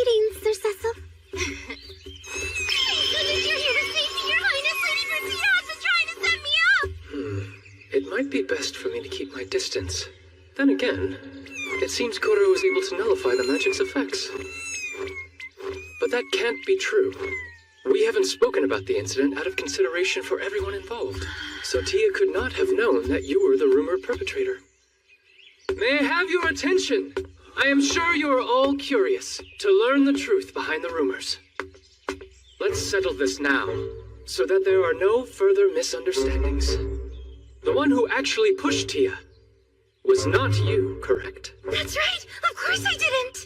Tia testified that when she was pushed down the stairs, she saw a girl with the same hair color as you, Miss Hironia.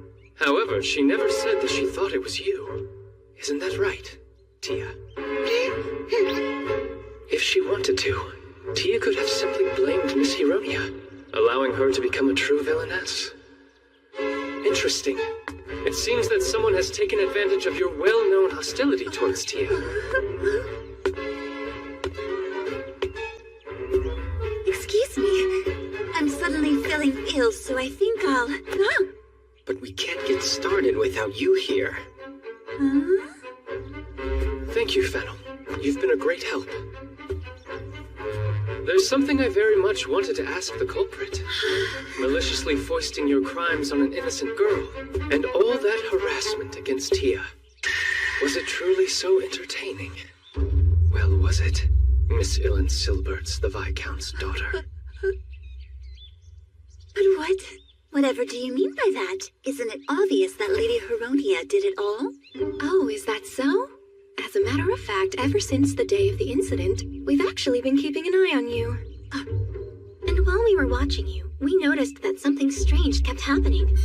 We would see you go into a changing room or restroom for a moment, and Lady Hironia would come out. When we looked inside, there was no one left.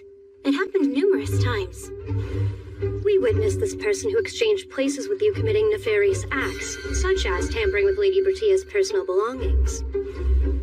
Now then, do you have anything you'd like to say?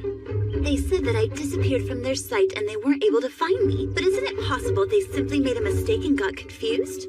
Besides, by their own words, the perpetrator looked like Lady Hironia, right? Oh yes, I see. Well then, we'll need physical proof. All right, Nelt, go ahead. Understood. Oh goodness, I'm not sure I'll be able to do this with so many people watching me. Don't you worry, I just know you can do it. Simply explain things to everyone the same way you would if you were teaching it to me alone. Yes, right. So you see, these fluids are extractions I made from moss and medicinal herbs. This one is mossolite and this one is alkali. This mossolite solution is colorless, transparent, and odorless. However, when mixed with this alkali solution, its color changes. This reaction is the result of a substance in the mossolite solution that was extracted You don't need to from explain moss. everything. That's enough, Lord Nelt. Huh? Oh, right. Well, moving on. For the past few days, we've taken this mossolite solution and sprayed it all over a specific area in the girls' dormitories. We placed it where the perpetrator would most likely visit, Lady Bertia's personal storage closet. Just to be sure, as soon as we knew a crime had been committed, we scrubbed the area clean. So it's impossible for anyone other than the perpetrator to have stepped through it. Let us delay no further. Would you kindly lend us your shoes, Lady Illan? And to be thorough, may we borrow Lady Hironia's as well? But of course you can! If it will help prove my innocence, I'll do anything! What's the matter? This would be a wonderful chance to prove your innocence. Or is there some reason you can't offer them? Here is Lady Hironia and Lady Illan's shoes.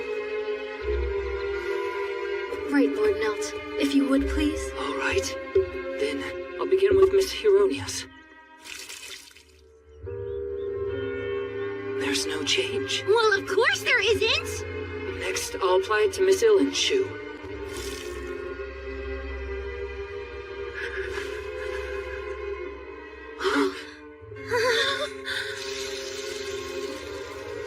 Well, would you look at that? The color changed. It seems we've been able to provide evidence. Do you have anything else you'd like to say in your defense? This is all one big lie. The entire student council conspired to protect Lady Hironia with these tricks. And what would be the point of that? Going out of our way to protect her and set you up as the perpetrator. What could we possibly gain from such a fallacy? Oh, wow, I don't think I've ever seen him that angry before. A completely natural reaction. Well, it doesn't matter. When I imagine your bleak future, it's easy enough to ignore your ridiculous words. As an aside, it's cleaning day in the dormitories, isn't it? If there was any damning evidence stored in there, today would be the day one would likely have to move it somewhere else. It seems this is important to you. Hey, give that back! It belongs to me! Yes, precisely. This No! Don't! belongs to you. Whoa, that wig is the same color as my hair! Now then, I do believe I warned you. I said feel free to keep this up, you'll be all the worse for it. Remember? Ellen Silberts. Lord Thano, hold on. This isn't what it looks like. I despise you with every last fiber of my being.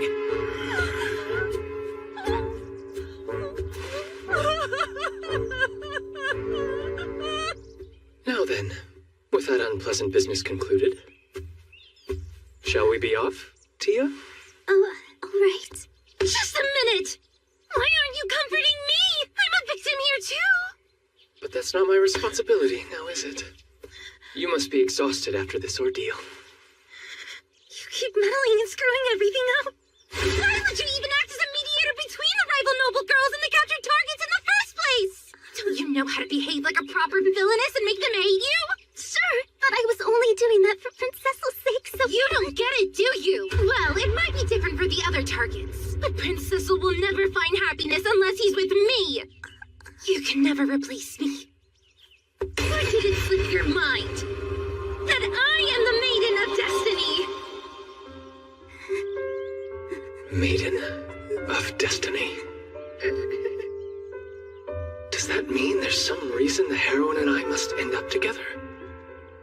This world was created for me to shine.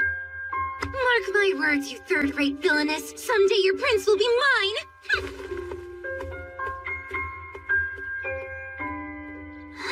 I'm sorry.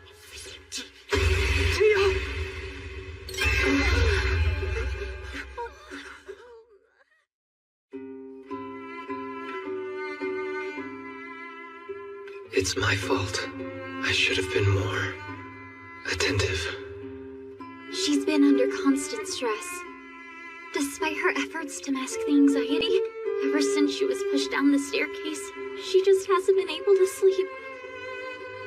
She's too precious to lose. One of the few people in this lifetime who can entertain me. I can't let her waste away like this. Sir Cecil, you're here? Yes, everything is all right now. I don't want to wake up from this dream. Tia, you had a lot of people concerned about your welfare. I did, but I'm fine, see?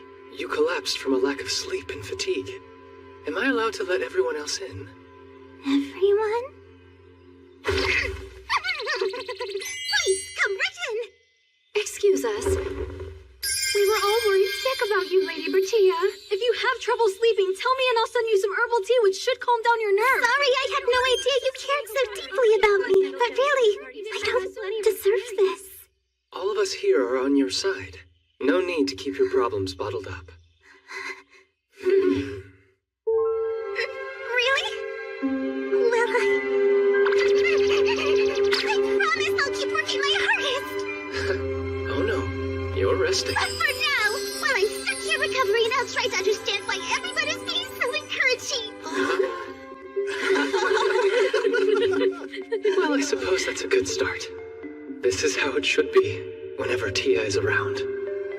She's able to create this atmosphere that makes it impossible for me to stop admiring her. Everyone, your attention! The festivities are about to begin!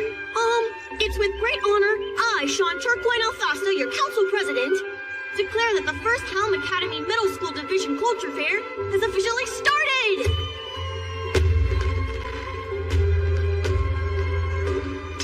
day for making memories. The culture fair proposed by Bertia is underway. I should seek out some amusement, seeing how I was invited and all. You're not going to enjoy the festival, but to enjoy Lady Bertia, who's enjoying the festival. Your Highness, I had a feeling you would show up. Miss Joanna, come to see my brother's gallant figure?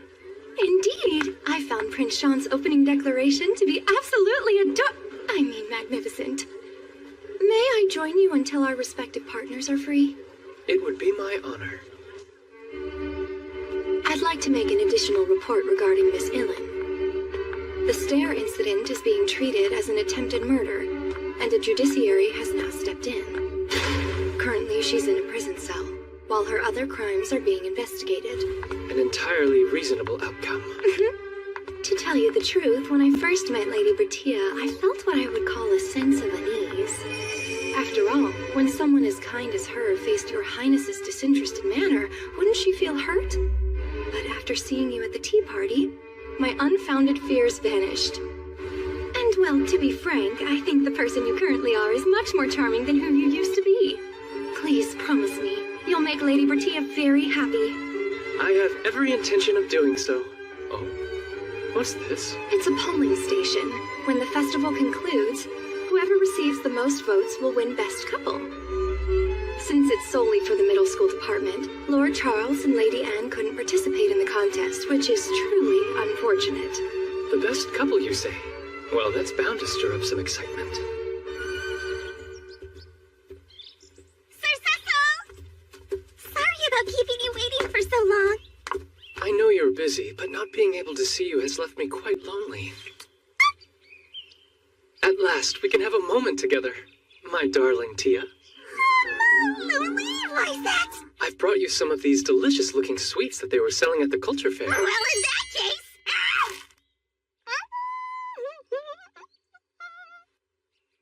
Tia, there's some cream on the corner of your mouth. It would have been embarrassing if you hadn't got that. Tomorrow can't come soon enough. Why? What's happening? Well, our culture fair has officially ended. But first, I'll announce who won Best Couples. We'll start with third place, and you can have predicted they would have the same number of votes. Lord Bald and Lady Cynthia, tied with Lord Nels and Lady Silica. It was close, but in second place we have Prince Sean and Lady Joanna. The winner of the grand prize for Best Couple is Prince Cecil Glow Vesta and Bertia Evil Noches, the Marquis's daughter! Sorry, what? It must be some mistake. There's no way we won the contest! And who can forget the moment when Prince Cecil wiped away cream from Lady Bertia's mouth?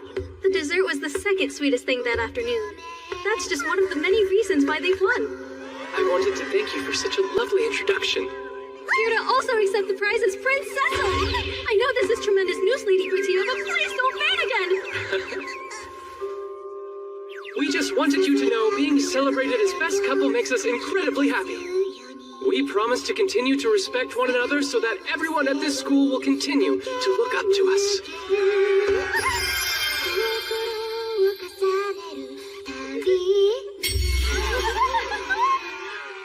Her whole body is bright red. How No, how adorable. Brother, I'll leave the closing remarks to you. Yes, of course! I've got this!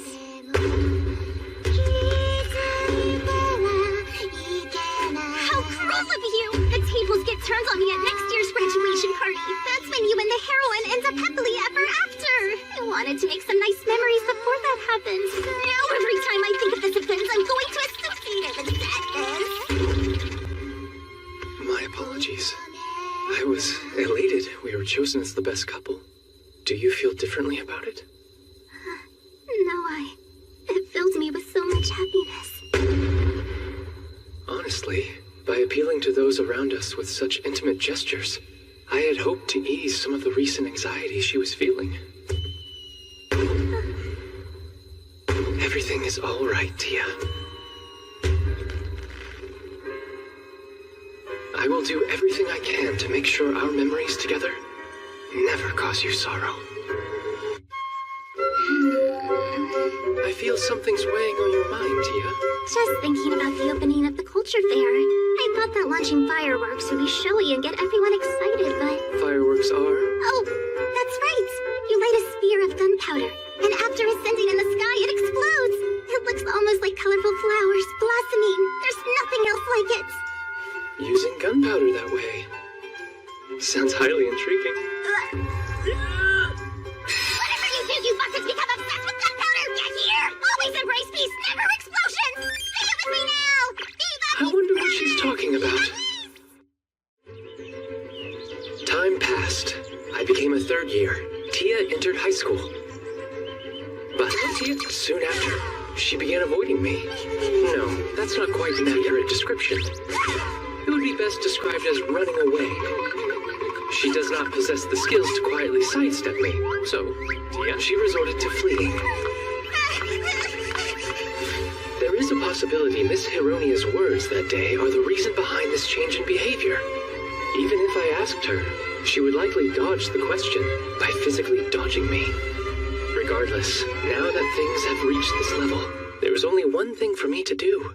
If she runs away, I have no choice but to pursue.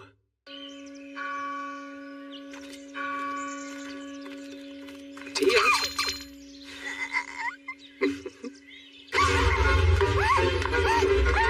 Why ever are you running from me? Now then, all that's left is to steer her into a corner. Tia?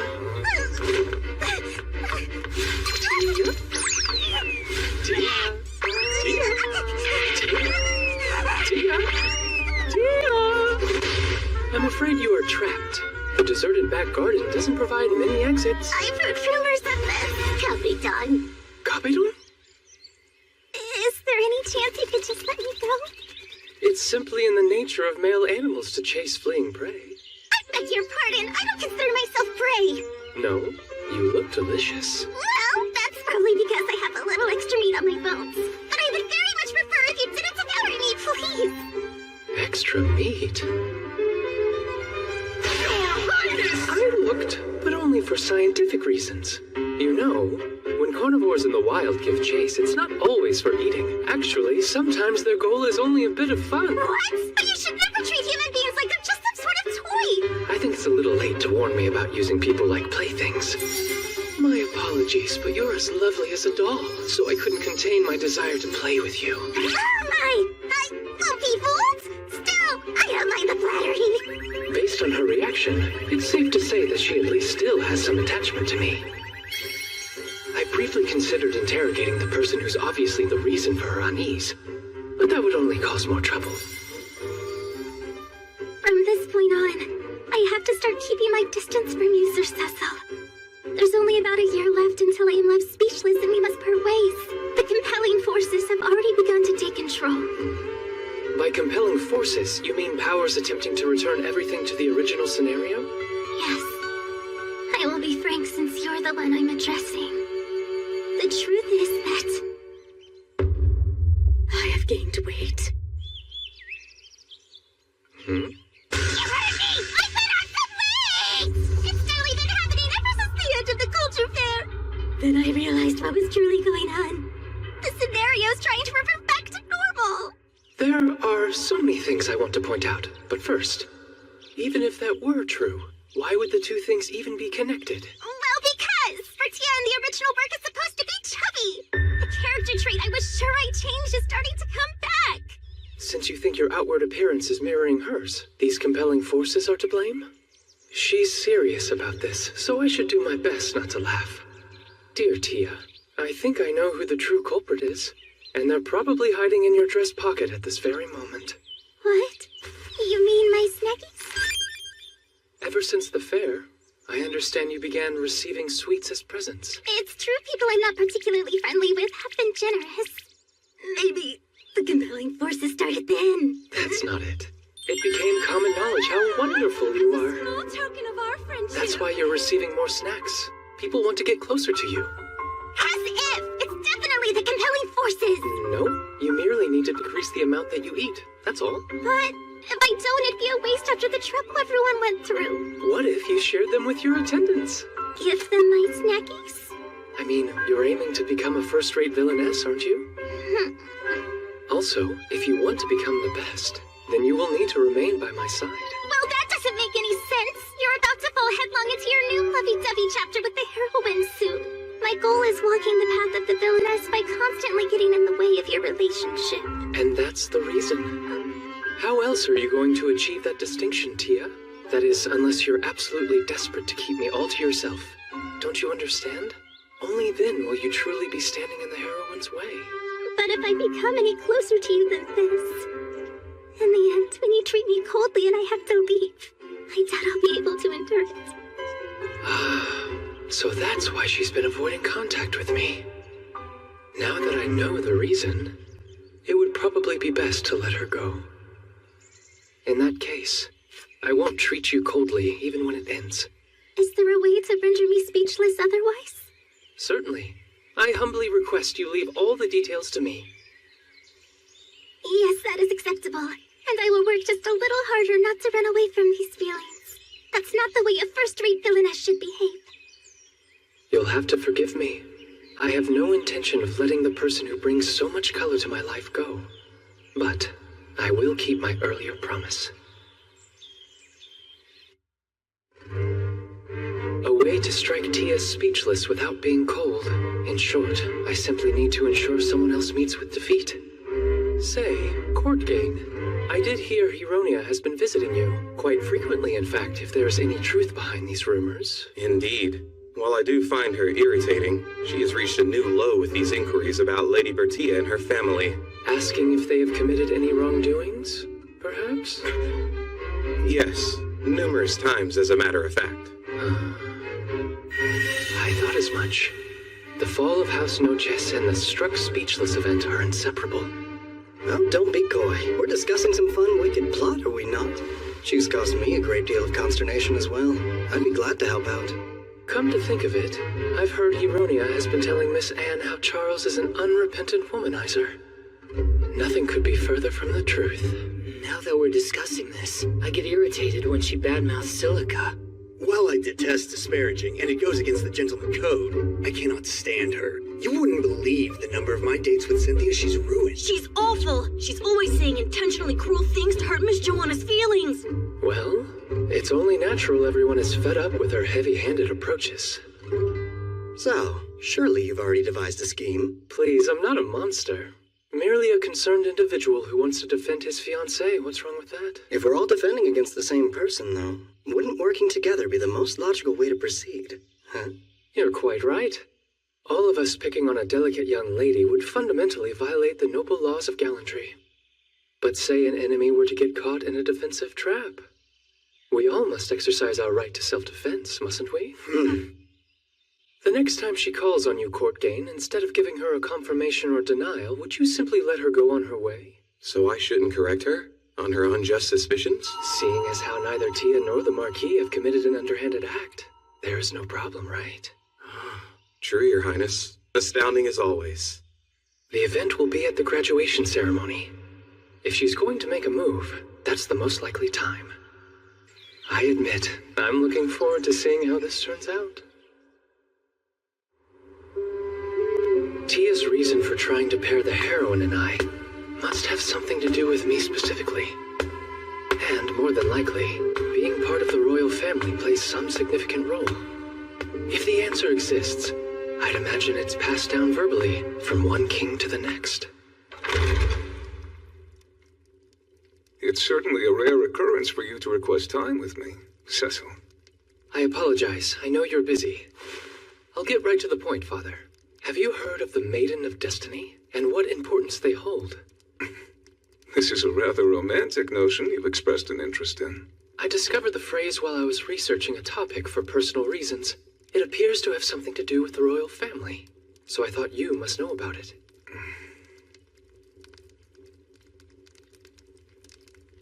I was hoping you might give away a bit more as to why you're asking me.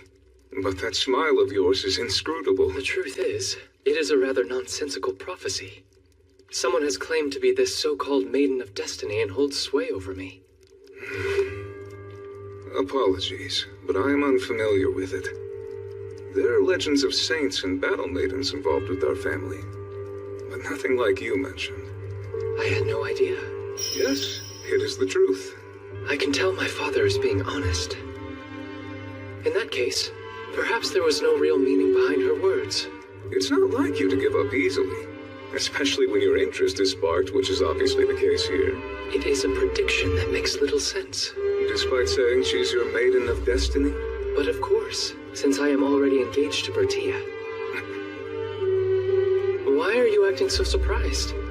You were the one who decided that. I see. Yes, that is correct. Say, Cecil. Yes, I'm listening.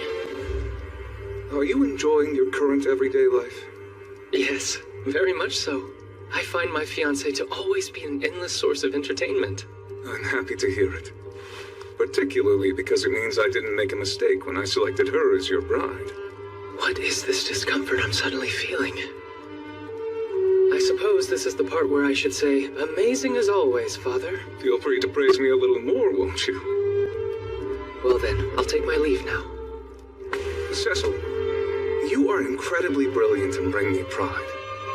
Still, that doesn't mean that you are without your own worries. I may not seem reliable, but if you're in trouble, come and speak with me, whether morning or night. Yes, when I am, I'll rely on you without question. So please be prepared, Father. My father's words, they filled me with a sense of relief. Till this moment, I didn't realize the feeling coursing through my body had been the unfamiliar emotion anxiety. There are no issues with my plot, so I doubt that's the cause. The preparations are perfect, and yet, I am so pathetic. Thank you for everything, Father. There are only 3 months left until my graduation.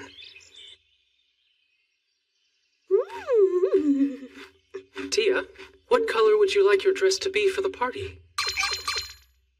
Are you talking about the graduation party? Well, when one has a betrothed, it's tradition they accompany the graduate.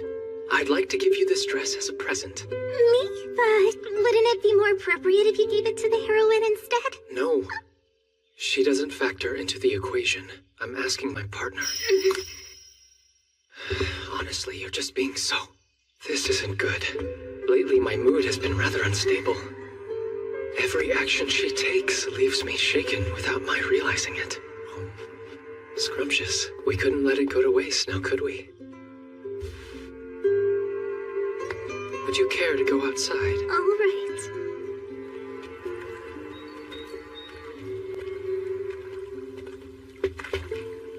About your dress. What color would you prefer? The color? I'd like the design to match my outfit, so whatever you choose, I'll base mine around it. A soft, natural yellow, then. No! Actually, blue would... Wait, what am I saying? Right! A more fitting color! Something that a villainess would wear! Like red! Or black! I'm curious. Why won't your usual yellow do? Have you already grown tired of the color? I'm such an idiot. I'm afraid of the very words I speak. I mean, I love yellow. And blue. The color of a clear night sky feels so magical to me. That's exactly why I don't want to wear them. Those colors contain so many precious memories. I don't want them painted over with sadness.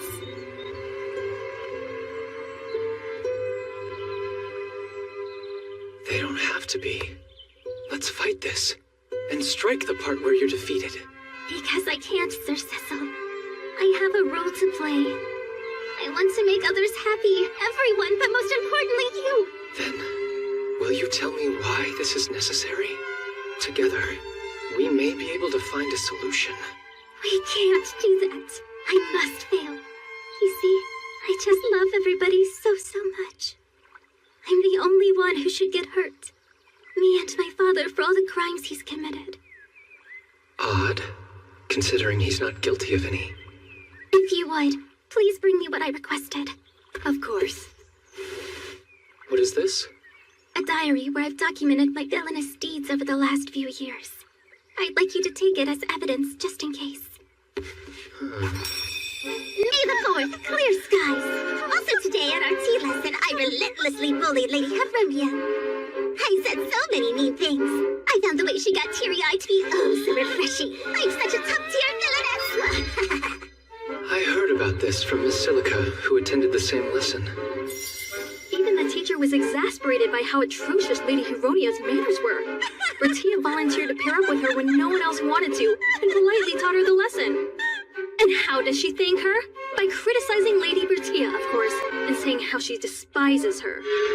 Everyone save Bertia stared at Lady Heronia with total disdain. All of Tia's so-called villainous deeds read the same. Normally, I would find it entertaining, but this time is different. She doesn't realize she's given me the perfect weapon to successfully defeat her. This isn't good. You need to calm down. Tell me, Tia, do you truly hate being by my side so much? Sir Cecil? Sorry? No, don't utter any more of your inner thoughts. I only ask because you insist I'll be happy if I'm with a heroine, but that would be impossible. Stop it. I can't envision a reality where that's ever true. These words are meant only to hurt her. Wait! I mean... Just tell the truth. You can't stand my presence and want out of our engagement. No, that isn't true at all! Then why do you keep running away from me? It's not like I want to leave you!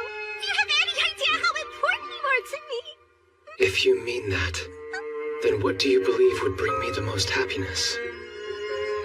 What do I believe? You and the heroine married.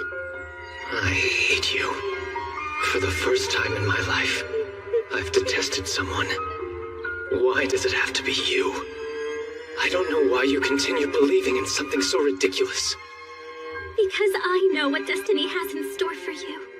Well, I guess I don't have any say. Nobody does. It's supposed to be this way. Fine, then I'll just have to destroy that future for you. You can't! Let fate run its course! If you don't, then you'll regret it in the end! Not to be a braggart, but regret is an emotion I rarely find myself saddled with. Why don't you ever do what I say? I guarantee you'll find happiness if you listen! How can I when you won't provide me with your reason? Without one, I'm unable to make a decision. That's because... I know. You can't answer. I want you to tell me what troubles you. Then you crush my hopes that you'll ever rely on me. How utterly foolish. In my head, I'm thinking quite logically. But these variables called emotions seem to always get in the way. I'd prefer we end our discussion here. I'll decide on the dress's color without your input. Don't be like that! You're the one who started this game, Tia. I can picture the day we first met with so much clarity. Ever since then, you've proclaimed yourself to be a villainess. No matter how this ends, I have no doubt you'll see it through. I'm begging you, please. Please find happiness. Don't you worry. I will. Oh, and please stay by my side.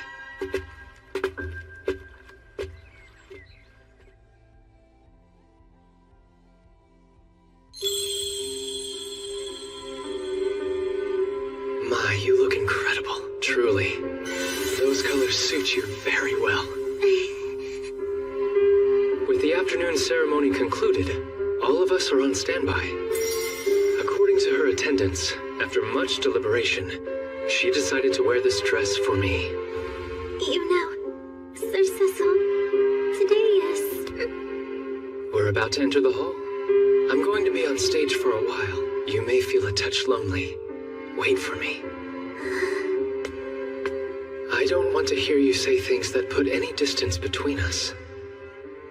Tonight, my goal is to destroy every conceivable future that would possibly make you sad. That's why I ask you not rattle my emotions any more than you already have.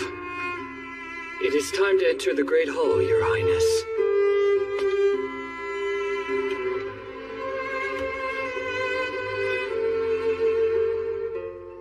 Sir Cecil. What is it?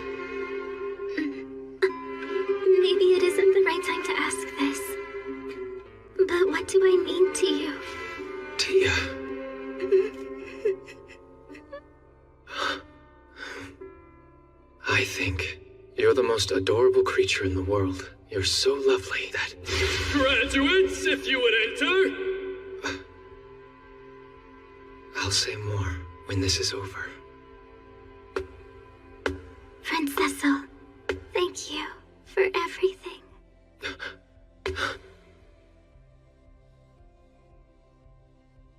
Your Highness, if you'd be so kind. Yes. I won't let it end here. I promise. You and I will continue onward, walking by each other's side. According to my self-proclaimed villainess fiancée, her role going forward is... To be speechless at our graduation ceremony! So she says. In her previous life, she played an ultimate game that was apparently set in this world. She seems to believe that conforming to the game's original scenario and pairing me off with a heroine will bring me the most happiness. I've spent my days circumventing her schemes, while also trying to win her over as she attempts to distance herself. It has made for quite a hectic school life. And now, the day of our graduation ceremony has arrived. She claims that on this day, I will finally expose her as a villainess for all of her past wrongdoings, leave her speechless, and forever bind myself to the true heroine. Now then, let us begin the Home Academy graduation ceremony. To start, His Majesty the King will honor us with a few words. Dear young ladies and gentlemen, I wish to congratulate you all today. Make the most of what you have learned here, and you'll be certain to unleash your fullest potential. I have the highest of hopes for your futures. For our next speaker, representing the graduating students, His Highness Crown Prince Cecil Glow Alfasta. If you would, please. On behalf of the entire graduating class, I thank you all for being here today. It is truly thanks to the watchful eyes and caring hearts of His Majesty, our teachers, and our families that we are able to be here and celebrate safely on this monumental day for us students. We must all devote ourselves to the good of the kingdom, and as Crown Prince, I will work diligently to ensure that this country is being guided in the right direction. Long live Home Academy, and long live the Alfasta Kingdom! Long live Home Academy, and long live the Alfasta Kingdom!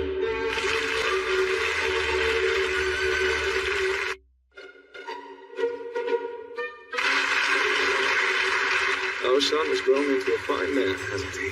Yes, he truly has. Though I do sometimes wish he could be more straightforward with his intentions.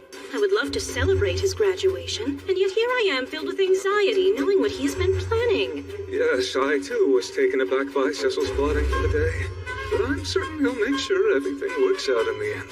That may be true for our Cecil, but I still worry. How will Miss Bertia react to being tricked? Exactly! You're absolutely right, Your Majesty! Despite how she may appear, my little Bertia has a very sensitive side. Oh, I am beside myself with worry. Calm yourself now, Douglas. Remember, you agreed to all of this too, did you not? More importantly, the young lady in question is that girl, yes. Why didn't anyone of note come to escort me today? I've had to make do with these nameless background characters. Moving on now, we will have the passing of Student Council duties. Current Student Council President, Prince Cecil Glow Alfasta. And the next Student Council President, Courtgain Delis Vladir. Step forward. Right. Now I, Prince Cecil Glow Alfasta, with the authority of the Student Council President, do hereby appoint Courtgain Delis Vladir as the next Student Council President. I humbly accept this honored position. Our Prince Cecil, thank you for all of your hard work. We pledge to carry on with this new student council and strive to serve. Yes, thank you. Status. Everything is ready.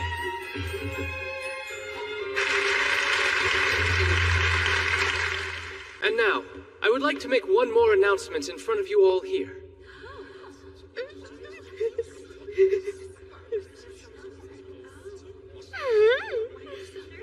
Whatever could you have misunderstood to make your eyes sparkle so?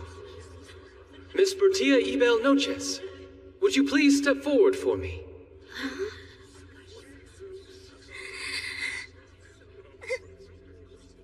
Oh,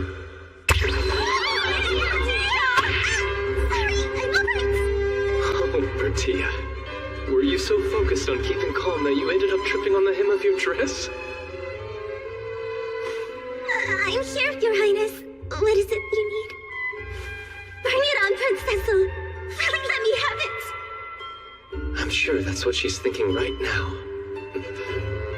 How odd. I believe I'm actually nervous. This is one of those pivotal moments that happens in life.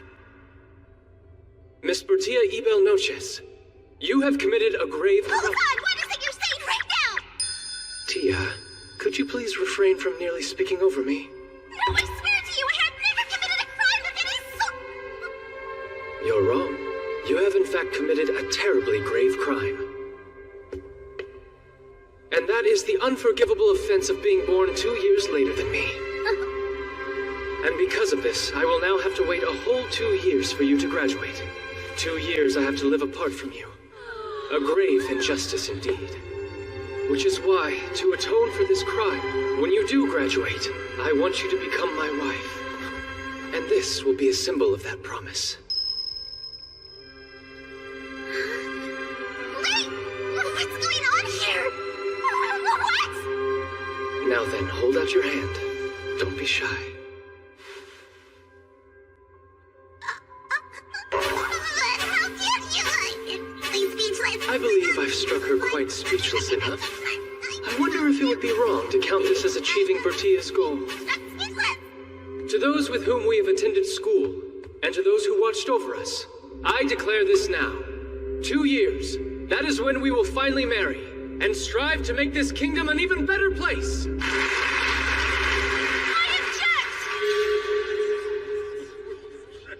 I suspected you would. How very foolish, Hironia Inderon, Baron's daughter. And what exactly is your objection?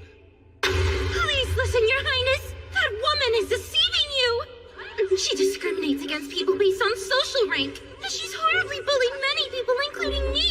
You must believe me. Why, just yesterday she attempted to push me down a flight of stairs. Hold on. Did you say yesterday? Yes? As the fiancée of the Crown Prince, she is under constant watch. It would be impossible for her to sneak off without somebody knowing. Yesterday, she was with me in the evening, and after dinner, she seemed to be feeling ill, so I saw her to her room in the dormitories. I asked the house mother to check on her from time to time as well. I received a report that said she remained in her room sleeping for the rest of the day. Well, in that case, she must have had somebody push me down the stairs for her. Are you claiming the perpetrator was someone else? This affects Lady Bertia's honor, so I will need to investigate this to the fullest.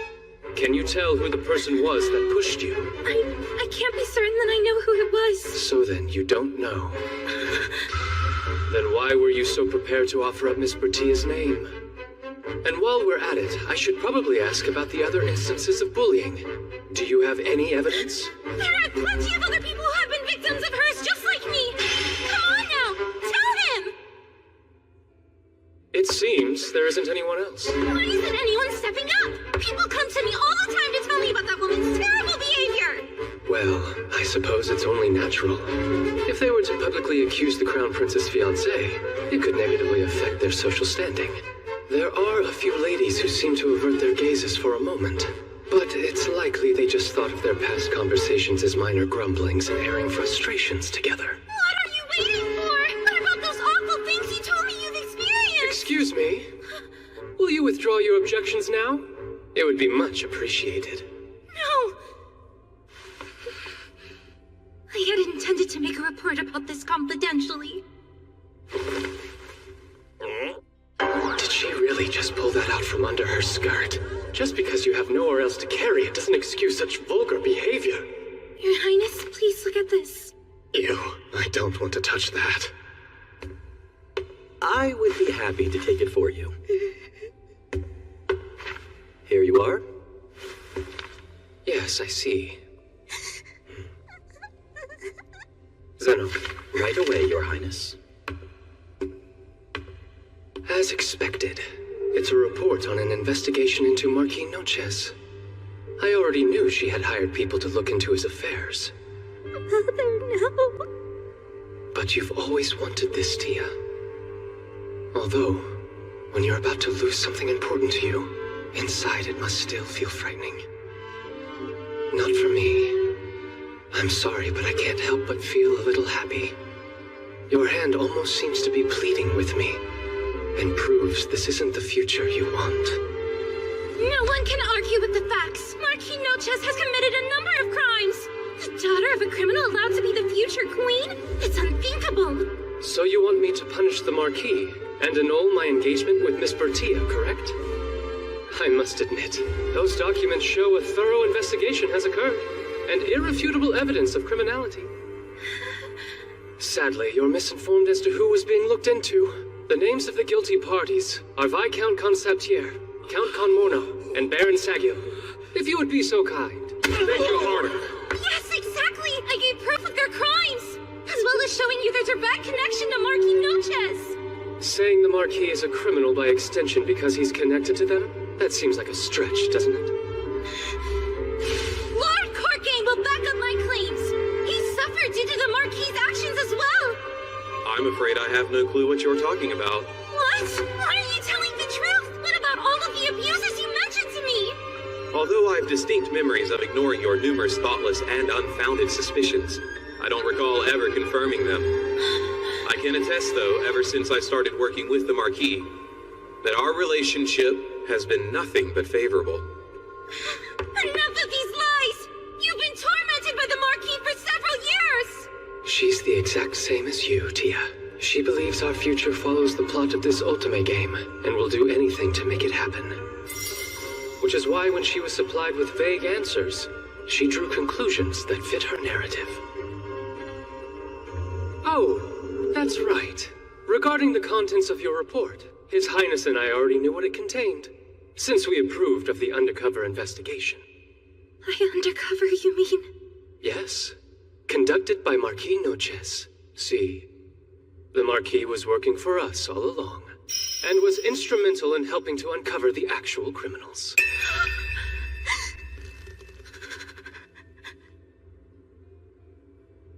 No. Now then, seeing how your objections have been dispelled and shown to be mere misunderstandings, what shall be done? Attempting to discredit my fiancée and her father mustn't go unpunished. A discussion between both houses is necessary, but in the meantime, why don't you cool your head? Come along. It's not supposed to be this way. Why can't you understand that? I'm the heroine, not her. You were never meant to choose her over me! I'm your maiden of destiny and no one can replace me! Least of all that woman standing beside you! She's nothing but a third-rate villainess! I'm the only one who can turn you into a real human, not just a heartless crown prince!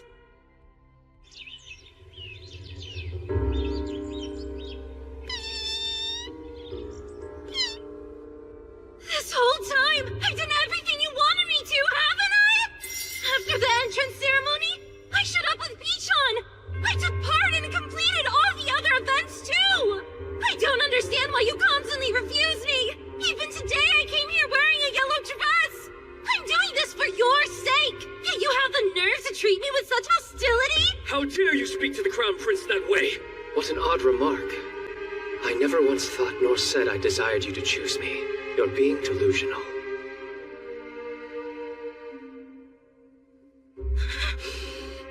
What's your deal? You're the android prince! Unless I pick you, you'll never be anything more than a clever little puppet. I can prove I'm the maiden of destiny. If you kiss me, a mark will appear on my body that shows I'm telling the truth. Why would the heroine lie? Your Highness, you know better than anyone else what will end up happening. If you're unable to have me, you'll remain exactly the way you are. Do you want that? Your days will be filled with boredom, spent in a world without color. And when you're no longer able to stand the tedium, you'll end yourself. I don't understand what she's saying, but strangely enough, it feels like her words are rudely scratching at something I don't want her anywhere near.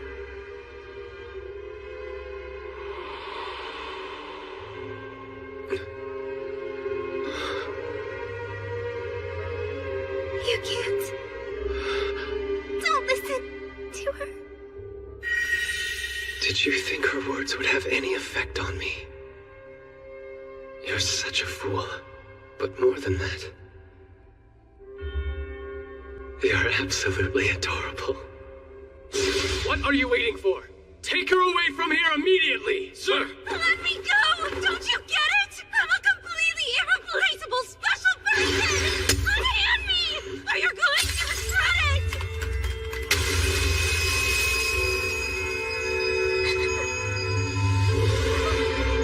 Your Highness, move!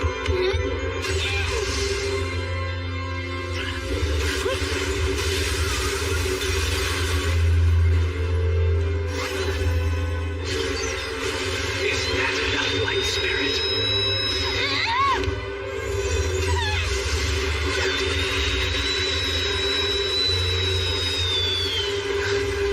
Its body is... Sean!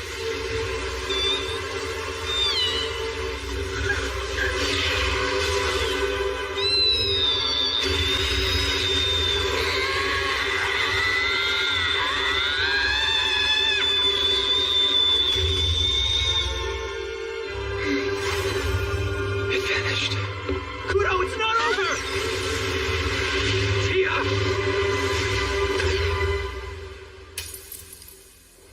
Oh, well now. This could be slightly unfavorable.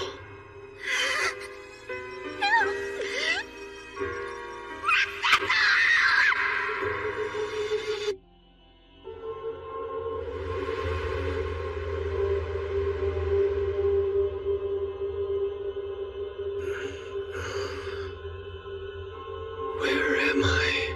Perhaps the light spirit has affected my conscious and put me in some sort of mindscape.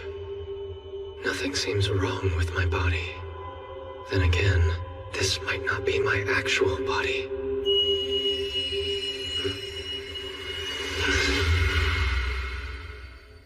Cecil? Cecil? What's wrong? You seem dazed. I know you'll be meeting your fiancé for the first time, but you're not nervous, are you? Fiancé? Oh, that's right. Today I'll be introduced to Miss Protea, who one day will be my wife. I'm terribly sorry, Your Majesty. It's possible I have butterflies, even though I don't really feel anxious at all. Yes, quite. Please show the Marquis in, and his daughter, too. Sire. I welcome both of you. Especially you, Miss Protea. If I'm correct, this is our first time meeting. It's an honor to make your acquaintance. I am the eldest daughter of Douglas Ebel Noches, who as you know is the head of the House of Noches. My name is Bertia Ebel Noches, Your Majesty. Well then, all that's left is for you two to get to know each other better. Cecil, if you would please, show Miss Bertia the grounds. Of course. Take my hand. Yesterday's rain has left everything a bit slippery. Oh, thank you. Her reaction is different than before. Before? I'm not myself today. This is the first time I've met her, and yet... I think about how lucky I am to be engaged to someone like you, and I'm overjoyed. Thank you. I too feel the same way. I'll become a woman worthy of your highness, and that's a promise. She seems like an ordinary young lady, unlike Miss Joanna. Is the cake not to your liking? Oh, that's not why I'm not eating. It's just that being able to meet you is overwhelming for me. What a compliment. I'd heard she likes cake, so I had the chefs exercise their talents. But oh well. So, Highness, what do you think? Of what? My father has made his decision. All I need to do is abide by it. If there are no problems with her becoming the future queen, then all is well. Are you certain?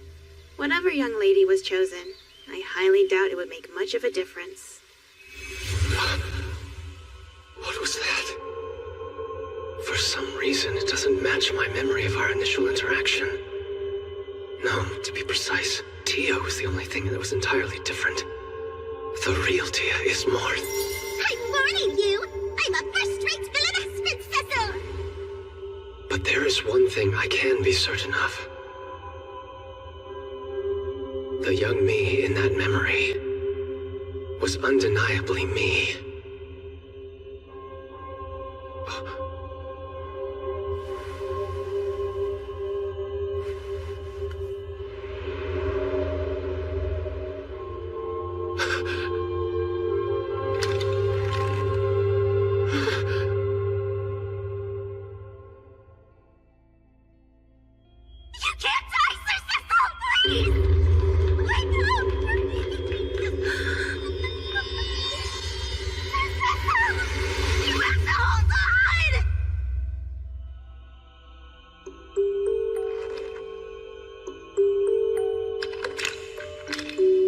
Unless I pick you, you'll never be anything more than a clever little puppet. Yes, it appears what she said was true. When I was younger, I was devoid of any emotion. But that's precisely why. I silently wished for only one thing. Someone I could cherish, who would spark my interest, that would be able to draw emotions out of me. That was not my Tia. The scene just now was something similar to a dream shown to me by the Light Spirit. It's not reality. I know that. And yet, I had this vivid feeling of returning to my old wooden self. The more time I spent with Tia, the more human I became. Now that warmth is being stolen from me. I hate this. I don't want to return to those days and become a puppet again. Who could have expected the epidemic would cause this many casualties? Knowing the Luona leaf served as a cure didn't matter. It is not a plant you can cultivate this time of year. I don't see how the situation could have been prevented. Your Majesty, I'm begging you. You are in possession of the one thing that could save her life. Please give me some Luona leaf from the royal stores. Why is Marquis Noches here? Regrettably, the poor Marquess has caught the disease. Lady Bertia mentioned this in her letter, I believe. Oh, how curious. Someone in his family has contracted the illness, yet he still approaches the king? Is he trying to topple this country? It pains me to say this truly.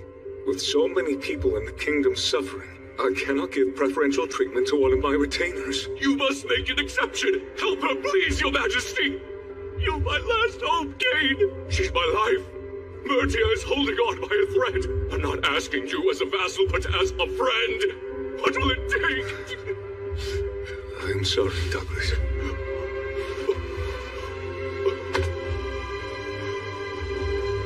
I can't give you Luona leaf, but I'll do whatever I can to help. Remain strong for your family.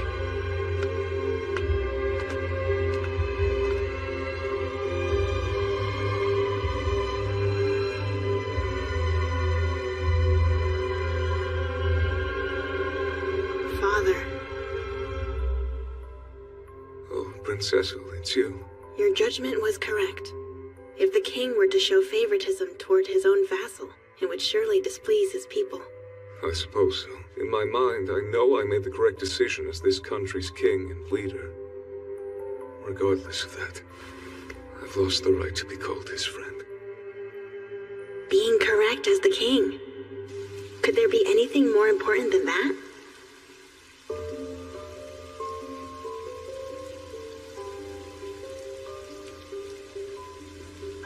You're at peace now, Mother. Pardon? Marquis, Miss Bertia.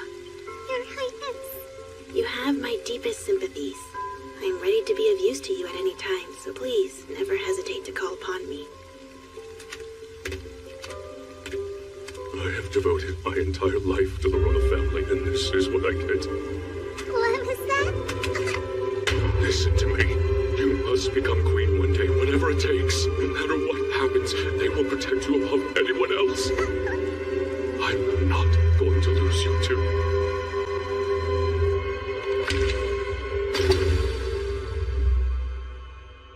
My legs have turned into that of a puppet's.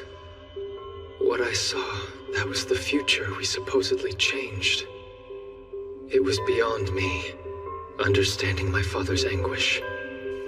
She lost her mother, so I put on a sad face and offered empty words. But I have to realize that scene was something the Light Spirit made me see. Like a dream. You don't realize what you're experiencing isn't real. The current me, it's overlapping with the me from the future that could have been. I hate this. It isn't me. My warmth. The emotions I finally obtained. Please don't take them away. Bertia! So what do you think of it, Lady Bertia? I think you look absolutely adorable. Well, I don't like it one bit. How useless! Are you trying to make sure that mine and Princess's debut into society fails? I can't be seen in front of everyone looking like this! What's the matter, Bertia? Oh, Father! This handmaid is simply the worst! She's doing everything in her power to embarrass me! Really? Well, we can't have that. Now, don't cry, darling. As of this moment, you are finished. Never show your face in front of my family ever again. Careful. I'm terribly sorry. Oh, Princess! Good day, Miss Bertia. I hope nothing is wrong. Your maid seems quite distressed. Well, the fool was being careless, so we fired her, that's all. Since his wife died, the Marquis has become a different man. He only shows affection towards his daughter. I've heard rumors that she grows more arrogant with every passing day. But let's forget about her. Our social debut is soon. I'm so anxious. Despite that, I'm looking forward to being escorted by you, Your Highness. Don't be nervous. I'll make sure everything is in order, down to the most minute detail, Miss Bertia. Of course you take care of me. Yes, indeed. I'll see you later. Soon, please. Seems, for now, she's still amenable to me. All is well, so long as there aren't any major incidents. It would be difficult to break off the engagement. Anyway, have you noticed, Zeno, how it's always gloomy these days? The weather seems rather nice.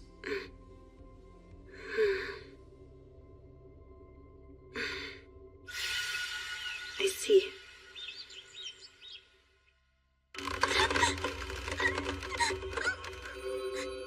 I know you don't believe me, but I'm sorry. Really, really sorry. And even though I promise you'll be happy.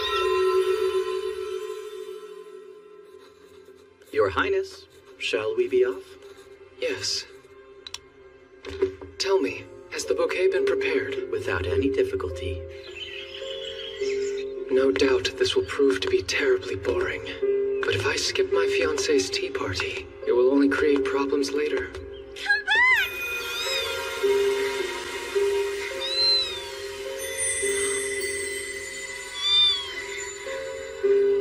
How am I supposed to catch up to you?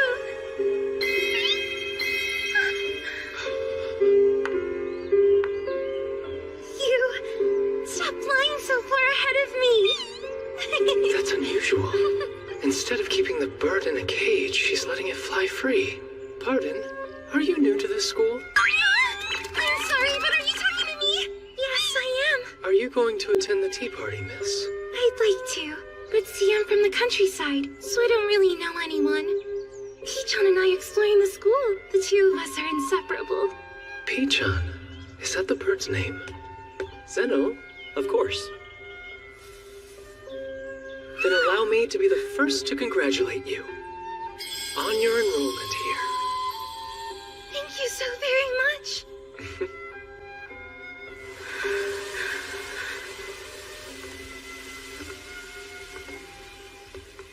For Your Highness to show interest in someone else, it's most unusual. Is that so? It's rare to see a young lady frolicking with a bird. And at least in that way, it did pique my interest. This is as good a time as any to take a break. In that case, might I suggest looking at the roses growing in the courtyard? From what I hear, the Academy Director's wife likes them. I've never given any thought to my preferences regarding flowers. The gardeners do their utmost to make sure that the roses bloom. It's only natural that the garden would be beautiful. Obviously, it's the result of their labor. So then, why is everyone always so grateful when observing flowers?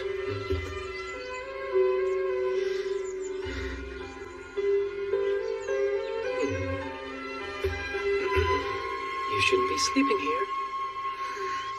Come on, let me rest a little bit longer. It's you! Looks like you're awake now. A lady shouldn't reveal her sleeping face so defenselessly. My apologies, I couldn't help nodding off with how warm and comfortable it was outside. Can you forgive me for putting on such a disgraceful display? It's fine. Thanks to you, I was able to see something rare.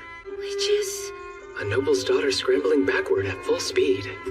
Did you come to see the roses too? Yes, afterwards. I was exhausted and paused to take a quick rest under the tree. And you are? Where are my manners? I never introduced myself. My name's Hironia Indron. And you can call me Cecil Glow Alfasta. Honored, Hironia. Actually, you know it's humorous. Somehow you and the Crown Prince have the exact same name. Unless they match because you're the prince and I'm embarrassing myself. Mm-hmm. We're one and the same. I spoke during the entrance ceremony, remember? Disrespectful behavior! She did it again. It's not an excuse, but my seat was the furthest from the stage, so while I was able to hear your voice, I couldn't make out your face from that many rows back. As long as you promise not to forget me again. But I can't let you off free. A suitable apology would be taking a walk through the rose garden with me.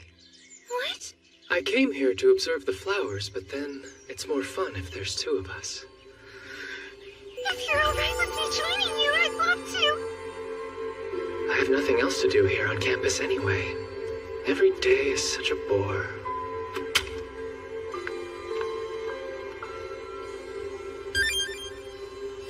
A young lady from the country who sleeps out in the open and has a bird for a friend. As a temporary plaything, I don't find her terrible.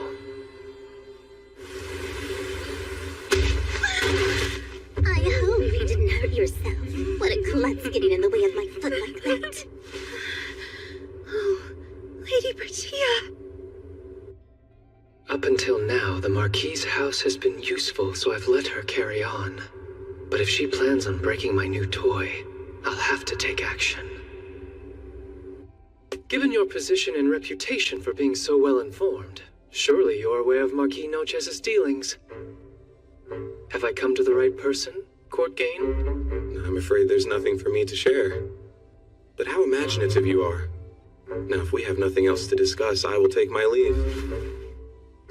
I'm trying to save you, Court Gain, I swear. You're being threatened into helping him against your will, right? Someone as upright and decent as you would never assist in any dishonesty otherwise. This entire time, you've been suffering, haven't you? You have no idea.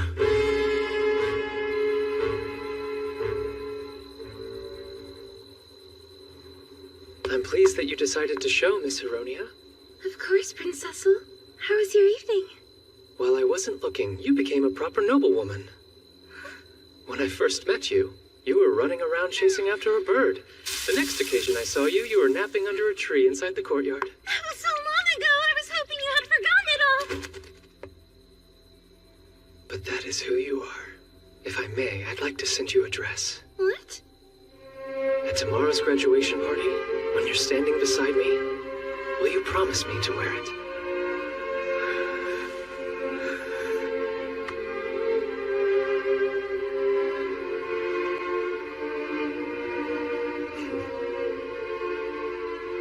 Nothing would give me greater joy, but you have Lady Bertia. No, I can't bury all these emotions I'm feeling, and I don't care if it puts me at odds with her. The truth is, Prince Cecil, I am in love with you. I love you so much.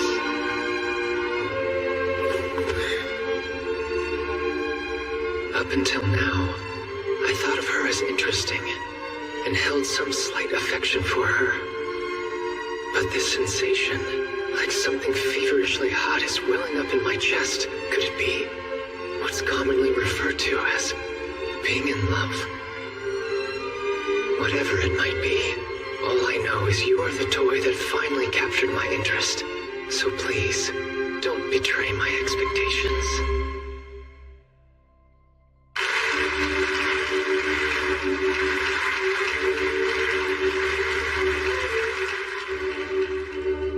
At this moment, by my authority, I transfer my duties to next year's Student Council President.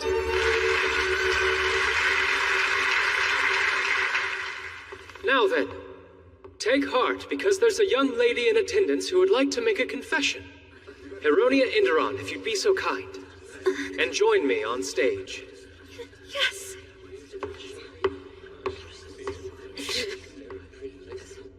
Last night, Bertia Ebel Noches, the Marquis's daughter, attempted to injure me, and almost succeeded in pushing me down the stairs. In addition, I've been locked in storage, and even attacked by people who were acting on her behalf. My, what a foolish thing for you to have said. Because I have no recollection of any of those events. And I admit I only half believed her initially. That is, until I had these accusations investigated.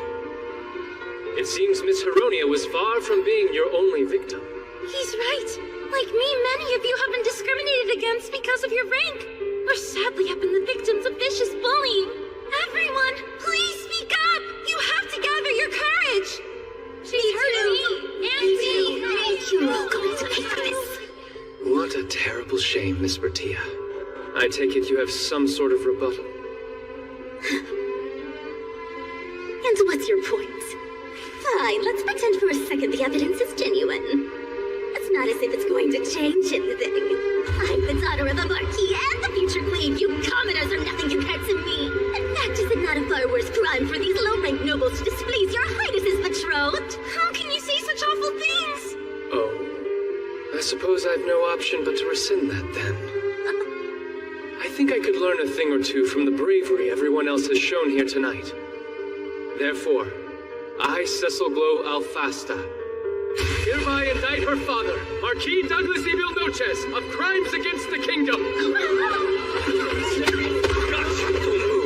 Unhand him! Surely this is some grave misunderstanding, Your Highness! I have evidence of the injustices committed by Count Vladir and the others right here. And His Majesty knows about this too. Take him away. Naturally, if he's found to be guilty, and he will be, I can't entrust you as the mother over this kingdom. You're all my witnesses. I hereby declare the annulment of my engagement of Miss Bertia Ebel Noches. This has to be some kind of mistake! My mother has done nothing wrong! I will be queen, no matter who I have to crush! And that person standing by your side should be me! Not the pretender! Your Highness. You and I belong together!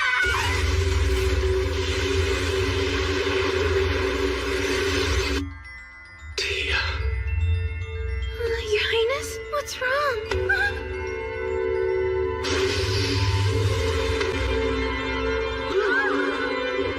My prince.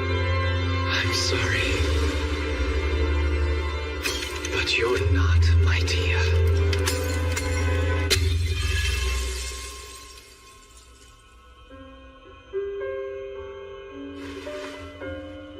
Have I finally escaped from that nightmare?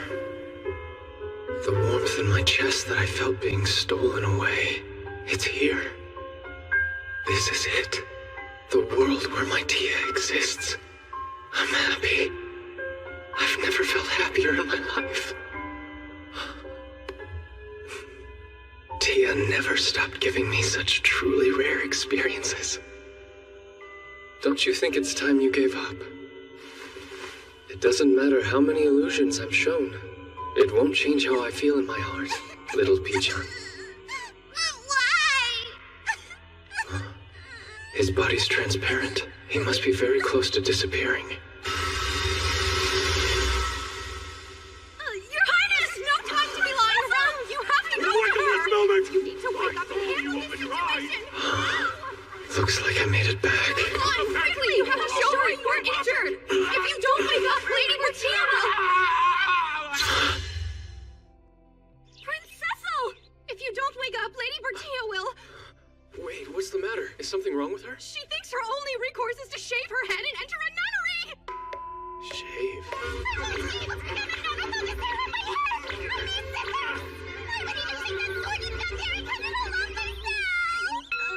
Why a nun? She was worried that your highness was never going to wake up. What in the world am I supposed to do? Should I join a convent, or will simply shaving my head and banishing myself suffice? It seems to have driven her mad. So that's what happened. The tables must be turned on me! Your Highness, please stop her! Come here and help us, please! Oh God, not even there! Tia, please, calm down. I promise I'm all right now. Please, not So how about you take a breath? Oh, Sir Cecil? Good morning, my adorable Tia. I do apologize for causing you so much worry, but I'm quite all right now. I'm just so grateful. I promised to serve the Buddhas. Oh, wait, no. I mean, he'll enter into a convent and serve God. Well, you still have the role of crown princess to fulfill, so you can't enter a convent just yet. What are you saying? I must be struck speechless as soon as possible. The future where I and the heroine become a true couple is never going to happen. The thing is, I've realized that no one else but you will do for me. Hold on a moment. What about all the plot events after this one? The plot events after this one?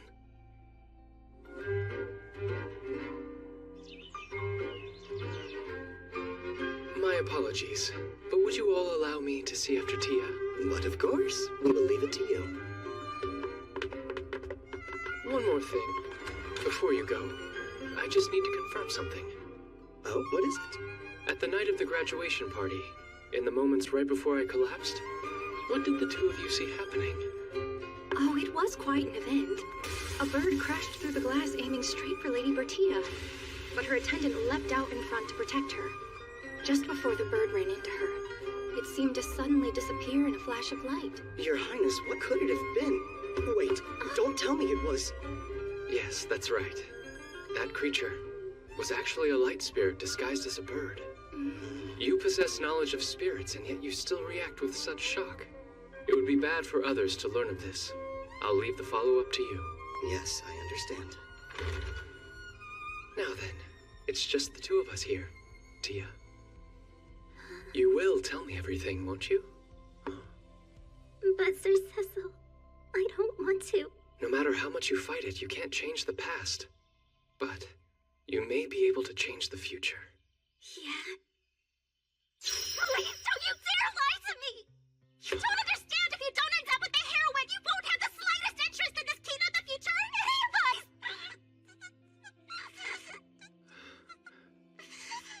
Tia, I don't know what you're thinking that's making you react so strongly. But I promise I'm not lying to you. That just can't be. I want to make this kingdom even better than it is now. And it's largely because of the future, the one that I'll be sharing with you. So what do you say? Won't you please believe me? If that's how you feel, then I guess I'll tell you.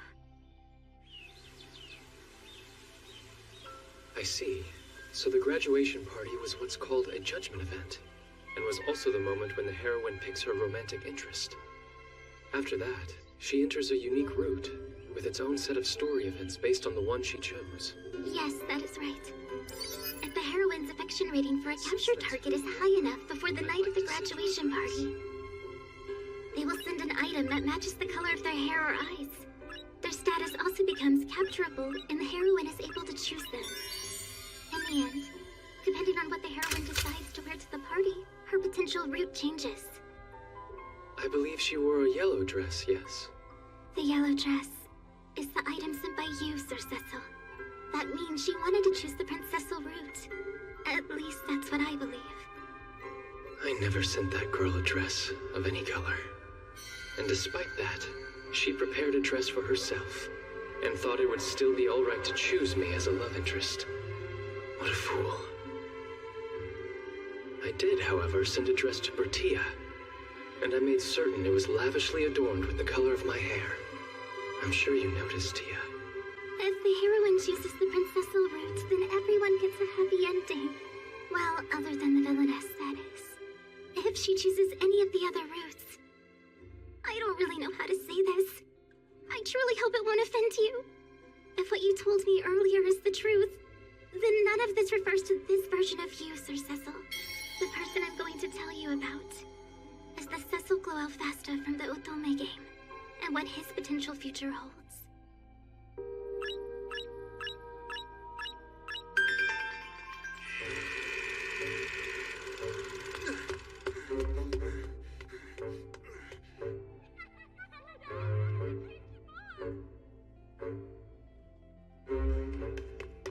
Your Highness! A neighboring country is attacking! His Majesty and the others are meeting in his office. Your Highness had best hurry. Huh? Why are you smiling? And so a war begins with a neighboring country, and the kingdom of Alfasta is forced into a bitter struggle. That is, until Prince Cecil joins the battle, and our forces make a comeback. He knew that his presence would raise the morale of those around him. He says so in one of his lines. Lord Vald is at Prince Cecil's side, protecting him the whole time, and it wears away at his body and mind. That's when the heroine goes and supports him. Lord Vald! I'm sorry. It is late. But I just needed to see your face. Not at all. I heard about your victory. I'm just glad that you're safe. It's true. I do remain unharmed. While so many others died. All around me, people struggled and fell. I couldn't save them. Lord Vald, please don't blame yourself. You fought bravely as a knight of this kingdom, and I, for one, am proud of you. Thank you, love. Under Prince Cecil's command, Alfasta safely defeats the neighboring kingdom.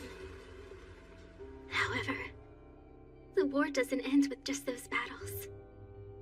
Using self-defense and the strengthening of the kingdom as a pretext, Alfasta decides to invade another country. The invasion being Prince Cecil's idea. Then, one fateful day...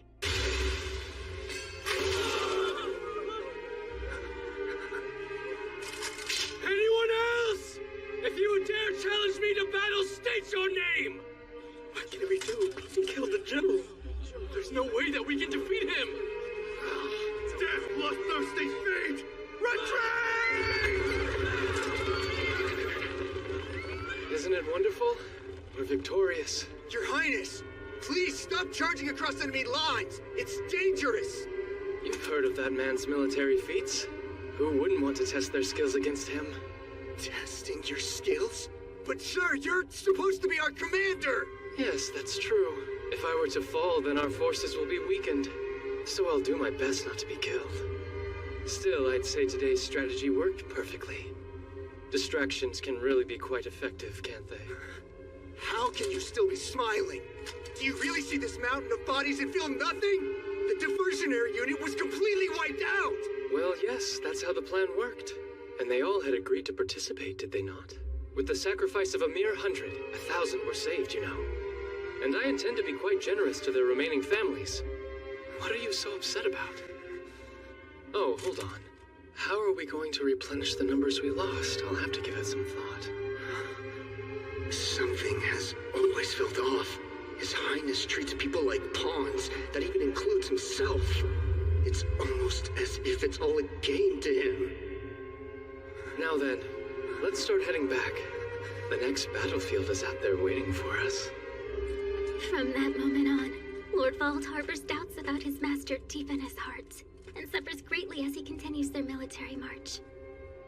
Lord Vald doesn't know what he should do, but the heroine and the citizens he saved support him, and he makes up his mind to fulfill his duty.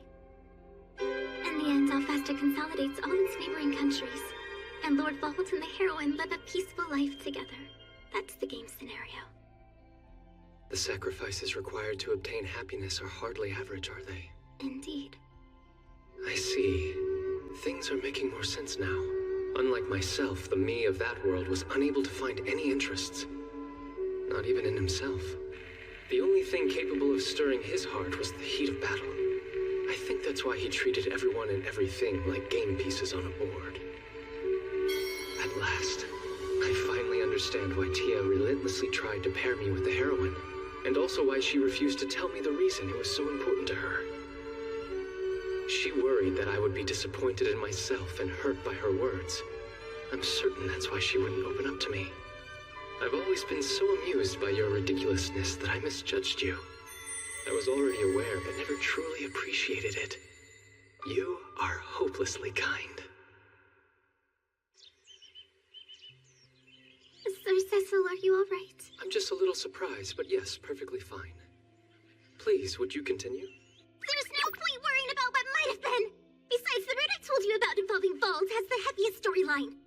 I'd like to hear the other ones. Well, you never leave the castle and become a shut-in, or you end up vanishing. Then there's also the poison route, or you run away. What an unsettling collection of words. Then tell me about Sean. What's his route like? Well, one day you suddenly choose to flee the castle, leaving only a letter behind.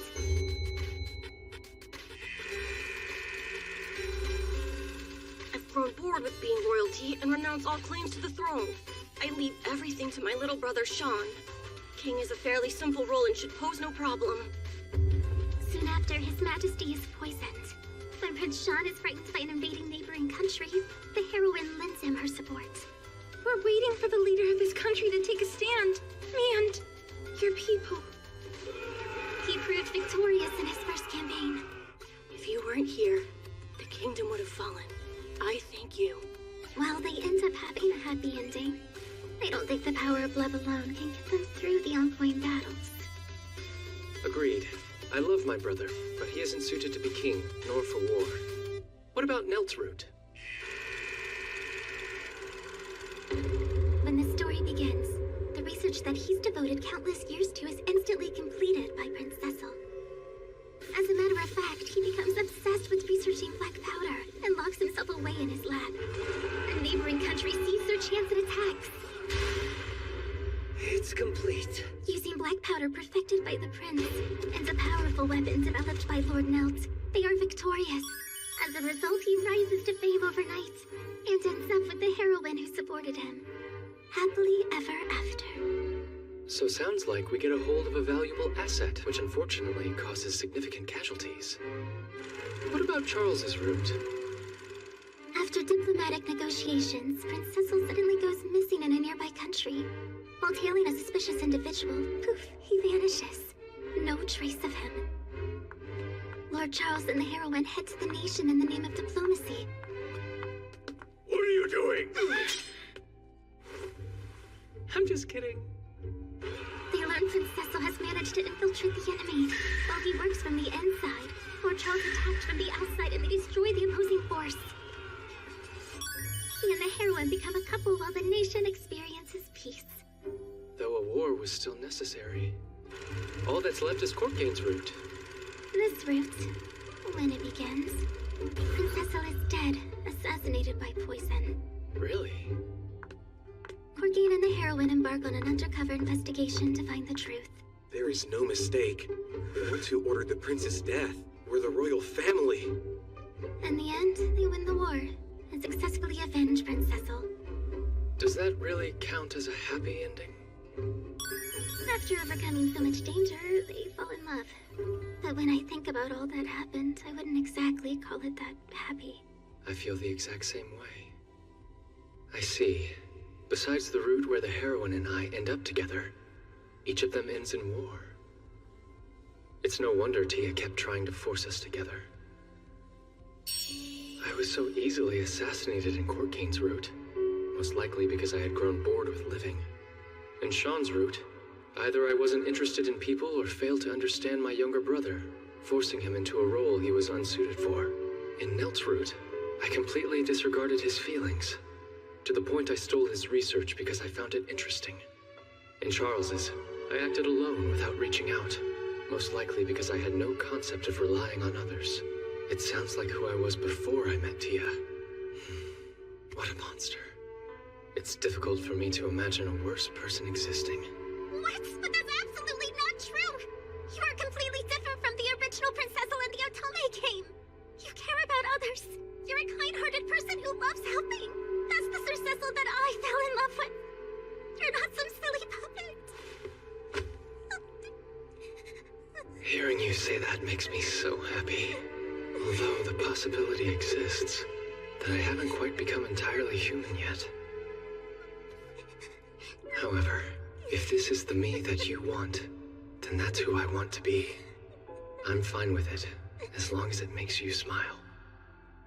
In this story, you didn't end up with your maiden of destiny. I am afraid how things may play out in this scenario. What did the heroine say? I can prove to you I'm the Maiden of Destiny!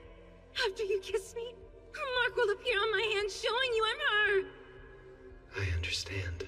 So that's what it'll take. Provide her the proof. It'll be all right. You'd better not blame me for this later. What do you mean by everything will be all right, huh? The whole plot wound up being a total disaster. I don't see how we can avoid getting the worst ending.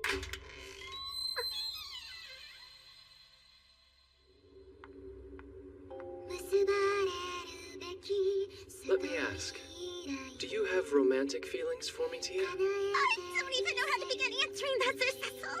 What are you talking about? Earlier, you had said I was the Prince Cecil that you fell in love with. But I've told you from the very beginning I'm a villainess. Then everything is all right. I'm confused. Oh, why Because would I love you from the bottom of my heart, Tia.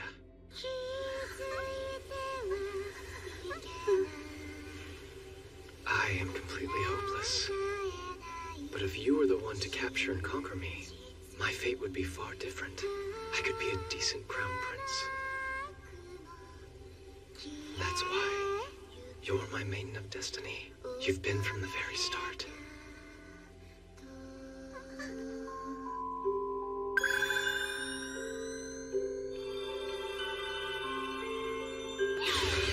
Ow.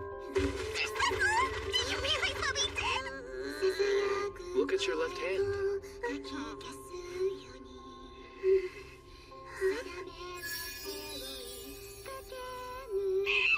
Why does it feel on me and not her? Does that mean this whole time I was actually the heroine? No way that's possible. It should be all the evidence you need to prove you're the one I want to spend my life with. Whenever their masters wish it, spirits can bestow a blessing on their soulmate. Not a shred of doubt remains.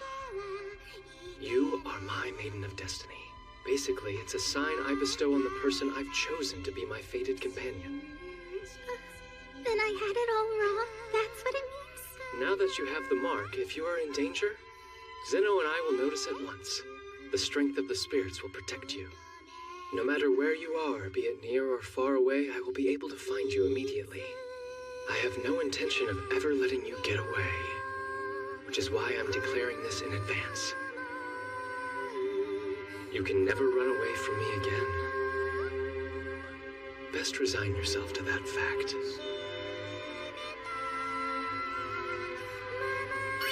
Now I see! Why didn't I realize this sooner? You did hear what I just said, didn't you?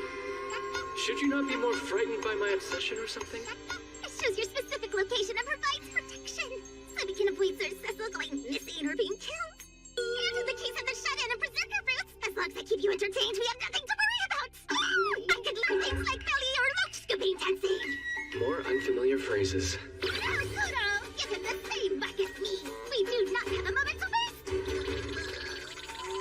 I'll slip you some more red and naughty sushi you like. I don't really understand what's going on anymore. But I'll just gratefully accept it. In that case, Kuro, if you don't mind.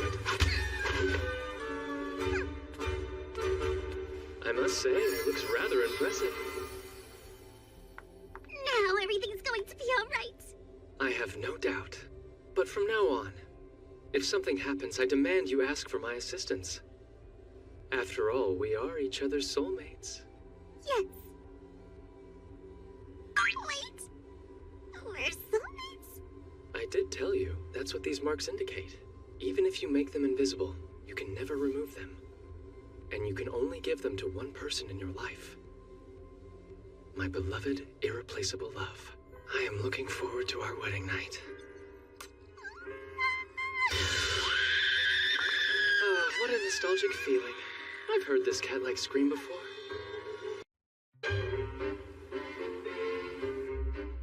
The graduation party, which had been briefly interrupted, proceeded as scheduled. After Tia and I finished talking, the event was restarted, and everything worked out. With one snag.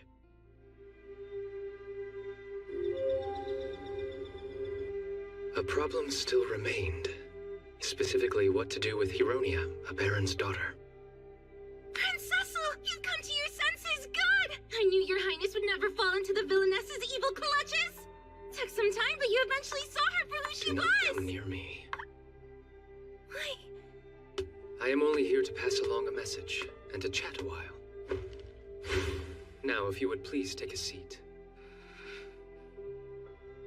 I know why you're here. Your Highness wishes to learn more about the Sacred Light, and obviously I could supply him with some answers. The thing that happened Caused was... by a light spirit who was going on a rampage. What? It was your pet bird the entire time. They were a light spirit. Wait, Pichon? I just knew it. That truly proves I'm the heroine. A saint that all divine creatures acknowledge as To someone... avoid any misunderstanding, let me just say this. While its true spirits are a rare phenomenon, a large number of them do exist. Some will even stay close to humans. You're not as special as you think. No, that can't be right. Spirits were never mentioned. Never once in the entire game. To prevent governments from using them, they are a secret except to the highest noble ranks. Of course, a mere baron's daughter would know nothing about them. If you do speak of this matter to anyone, your safety can't be guaranteed, so for your own health, I trust you'll stay mum. Your Highness, beg your pardon. It's Lady Bertia. She wishes to come see you. Where did she go? I can't seem to find Lady Hironia anywhere. Welcome, Tia. I suppose you wish to know her fate. Well, of course I do. Then, come over here. What? You do want to hear what happened, don't you? Will this position suffice for you? Quite. And now I shall tell you as promised. While I was lying there unconscious, the light spirit appeared and proceeded to show me the correct future that exists in your memories. Then you understand why choosing me is your only real option. It's the one scenario where you'll be the happiest version of yourself. If that is your definition of the word, then no thank you. I don't want it. You only think that because you're still just a puppet who isn't capable of feeling true happiness yet. That'll change as soon as you and I are together. Yes, on that point. I ceased being one before you managed to intrude so rudely into my life. Thanks to my maiden of destiny. It was Bertia. You see, she's the one who made me human. Liar! That makes no sense! How many times do I need to tell you she's the villainess? Things are only this way because she changed the scenario! I realized that. The Miss Bertia that the light spirit showed me was a vastly different person. Exactly! What you saw was who she really is, her true nature. So she's been But you know, deceiving. I can think of another individual who has completely changed besides her. What? There's another villain that's been changing the game scenario? Tell me who it is! It's you. I advanced the plot and followed the events without deviating in the slightest. How could I possibly be a different person? The you in that other world began as a country girl unused to the ways of noble society. But by the time I was graduating, she had grown into a wonderfully refined lady. In comparison, you're a brat who balks at the rules of society. You've never cultivated refinement. I heard a professor was shocked by your lack of manners at tea. Tea, Hironia. These last 4 years, tell me, what exactly have you learned? You do realize if you're the crown princess, your every move will be scrutinized. You will be seen as a symbol of the kingdom. Your personal mistakes will become the kingdom's failings. Your lack of refinement, a reflection of the kingdom's lack of dignity. You're convinced at this stage you could fulfill such a role? Shut up! None of this makes sense! In the game, there was never any event like this! Something's gone terribly wrong. I'll never embrace a reality where it's all so bleak! That's right. Where did Pichon go? If he's with me, I can still make everybody understand how special I am. If you are referring to your pet bird, he no longer exists in this world. What? I'm afraid his life has been extinguished. It happened when you were being reckless and he was protecting you. Pichon? He's a casualty of your decisions. This is the future you both chose. No, you're lying. Pichon! Where are you? Pichon! Pichon! It can't be true. Bring him back. No one believed me, not my dad or friends, but Pichon, he was always there, supporting me. This is a side I've never seen. Even if it was slightly warped, there's no denying that a bond had formed between the two of them. This is where our conversation must end. But before I go, I have a message to pass along. Even if you can't see me, I will always be with you. He told me to tell you that before disappearing.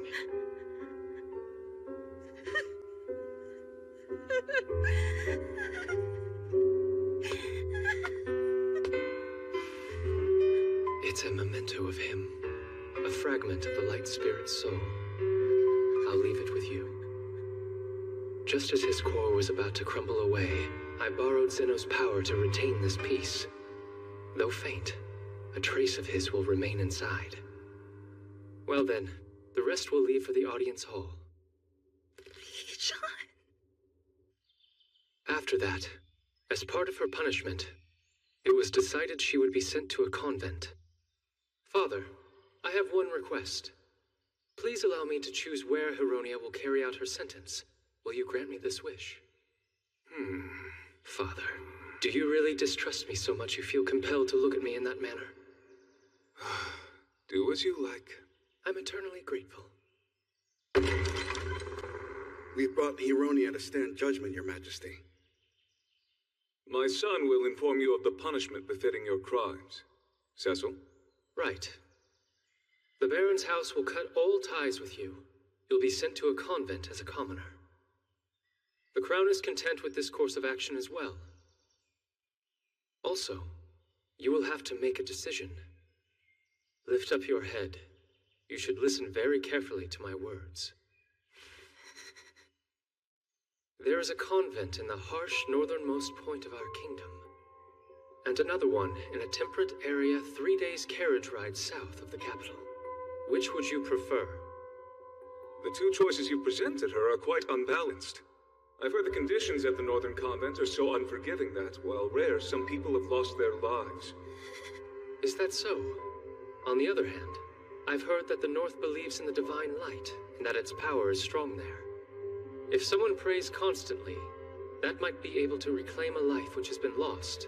Miracles, it seems, are possible in this place. The light spirit, he sacrificed his life for you. The question is, how far will you go for him? Make your choice. Which is it? South or north? Between them, I want...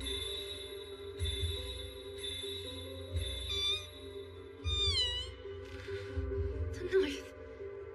Yes, I'll go north. Oh, fine. Then we'll arrange just that. Until we settle on a specific schedule, your treatment here shall remain the same. Yes, sire. Safe travels. You're no longer the heroine. You're not anyone special anymore. Just a young lady named Hironia.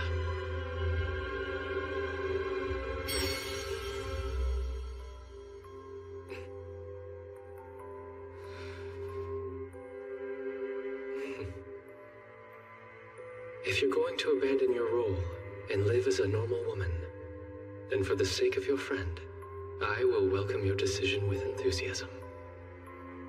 I'm certain that above all else, Tia does not wish to see you unhappy. She's taken her leave and is on her way to a convent in the northern reaches. I expected nothing less from her. In classic heroine fashion, she's off to some prayers to heal a wounded spirit. While it's not the entire story, I simply just omitted the troublesome bits, so it's not technically a lie. Wow, the courage it took her to make that decision. If the heroine was willing to take on that sacrifice, she really is different from the rest of us. Here I am holding you captive, yet she continues to be all you think about? Perhaps more serious efforts are needed on my part. Which entails what? Uh-huh. I've already sent everyone away, and everyone already thinks that we're... Your Highness, you forget yourself! Manners! Right. Even if I dismiss everyone, I am unable to send the spirits away. It was a joke. Naturally, I'll reserve that sort of pleasure until after we're married. Good. Wait, what? You stacked like a turtle carrying their offspring. How are you able to sweet talk in that position? Zeno, I need you to be a horse momentarily. What? A horse! Quickly now! It's not polite leaving your friends out of the fun, so turn into a horse, and that way I can sit atop of you. Come now! I demand to hear you whinny. Well, anyway, now that you no longer have to concern yourself with the heroine, I expect it's about time you become my bride. Marriage? Well, it was decided years back when we were only children. Why are you so surprised at being reminded? I'm not. But like I said, I've spent my entire life with the goal of becoming a first-rate villainess. What if I'm not fit to be queen? I know you, Tia. You'll do fine. You're sure? Please, trust me. My prince. Now that things have come to this, I'll devote myself entirely to helping Sir Cecil so that he'll become a magnificent king. I'll do what it takes to make sure he stays incredibly overwhelmingly happy. Since you feel that way, you must promise to never leave my side. Don't worry, you have my word. As an irregularity that caused the scenario to change, I take full responsibility and will embrace my new queenly role. My, what a lovely way to put it. Even if the scenario does change, it's not as if the most important conclusion ever will. Sorry?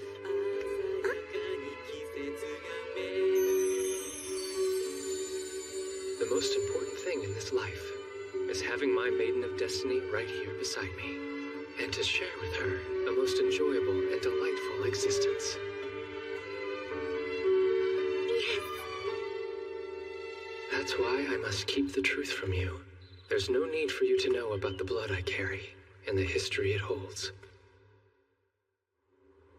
The night Hironia's punishment was announced, my father confirmed my conjecture. Congratulations on your graduation. To your hard work. Thank you, Father. The situation involving Miss Hironia was difficult. Since that troublesome matter has been resolved, I feel much better. I expect you'll be spending countless hours in preparation for the wedding. I do not see it as an inconvenience. I'm looking forward to it, actually. Is that so? You might find this an odd question, especially after all the time that's passed, but do you enjoy being with Bertia? Do you think you'll find happiness? Yes, I have no doubt. There is no other woman like her at all. One who makes life feel so fulfilling. If there was one slight issue, though, it's that I might accidentally end up destroying a nation because she's so dear to me. Most humorous. Don't do that. Father, would you allow me to ask a question of you? That's why you're here, is it not? Go ahead. I'd inquired before about the Maiden of Destiny. Has anything occurred to you since that day? No, I know nothing about it. I see. Then could you please tell me what you know about people like me? There's something you're keeping secret, isn't there?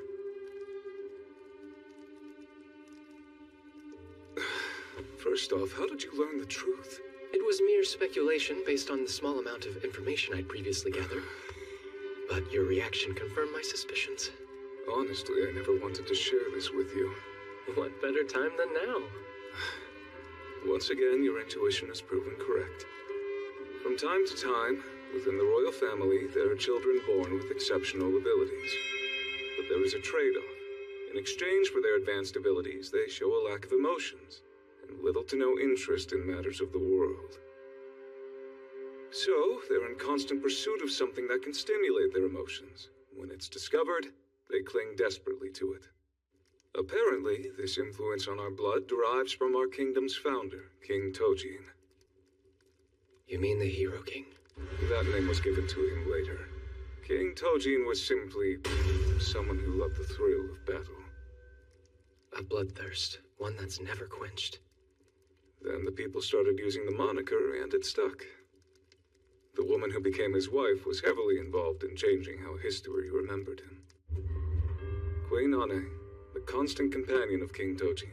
In order to maintain friendly relations between their tribes, the two of them were brought together and betrothed. From a very young age, King Tojin was clearly brilliant, but showed little interest in anything. Yet when Queen Ane would come to him with different challenges, he'd often participate. Say, let's see who's the fastest in a foot race. What for? There's no one alive who can beat me. No? Well, if I manage to touch that tree first, that means you're wrong! Looks like I have no choice. The thing he had the most profound interest in was a battle game. He became deeply absorbed in it, but simply playing on a board left him feeling unsatisfied. Then war broke out between the tribes. King Tojin had grown into a young man, and before long was leading troops into battle. As a conqueror, he brought many tribes under his rule, and he would have sought out countless more battles had one woman not stood defiantly in his way. If you continue to take lives needlessly, you leave me no other choice but to hate you. Those words struck King Tojin with such a deep sense of unease. Legend says he immediately ceased going into battle. She truly was his maiden of destiny. Indeed, one can certainly say that. As luck would have it, battle wasn't the only thing that held his attention. He was also heavily invested in Queen Ane's life. That served to restrain him. Tojin devoted himself to building a peaceful kingdom, and came to be called the Hero King. If Tia said something like that to me, I think I would likely do as she told me as well. After that, once every few hundred years or so, someone like King Tojin, possessing exceptional abilities, is born into the royal family. Without exception, each has the potential for evil in their hearts, like some living, breathing, double-edged sword. If they used their interest for good, then they became wise kings. If used in harmful ways, they became foolish rulers, but were disappeared before that could happen. So the author of the texts I found in the hidden library, they must have been a member of the royal family then. In those books, I discovered lost knowledge. The sort of information which should never be let out into the world. Mountains of it. Shortly after you were born, it was obvious you could understand words at a far younger age than other babies. I felt my mind reeling. Even though I knew the possibility existed, I never thought that my own child would be one of them. I assume you were very disappointed. Whatever would make you say that, my boy? I felt the complete opposite. The royal family would want a brilliant heir. I was a little worried, sure, because I wanted my child to be able to feel all manner of emotions and ultimately find happiness. That's the reason I took a gamble. Why you chose Bertia, you mean? Yes, she's lacking in some regards, but there's an emotionally expressive side to her. She's compassionate in a way that balances you out. I thought if you spent time with her, some part would take hold and grow within you. Then your intuition was spot on too, Father. It seemed like you were enjoying life more, ever since you met her, which brought me considerable relief. That's right. Do you recall the first time you personally requested a birthday present from me? Yes. I asked for Luana leaf seedlings. That night, the Queen and I were so delighted we shared a celebratory toast. Without realizing it, I've caused you a significant amount of stress. It's nothing. All part of being a parent. But if you wish to make our lives easier, we wouldn't say no. In other words, you're pushing more of your official duties onto me? I'd argue that's the privilege of being a parent with a brilliant child.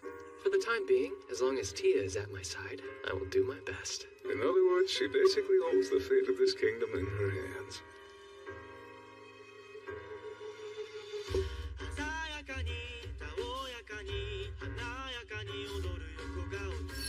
If I told her about the blood my family carries, I could definitely exploit her kind nature and bind her to me for life.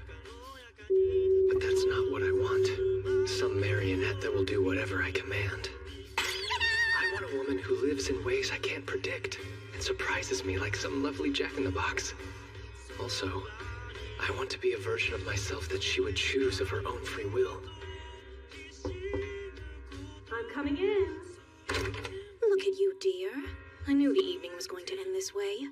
Really, getting so drunk you pass out in front of your own child. Perhaps he felt that a great weight had been lifted.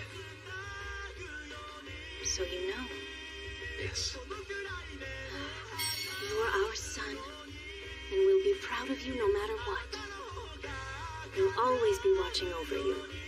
But remember, if you wind up making darling little Bertia cry, I'll never forgive you. I will keep that firmly in mind. Well then, this man needs his bed now. I trust you'll turn in at an appropriate time. I will. Darling, I'd prefer if you were capable of walking on your own. Thank you for everything, Mother and Father.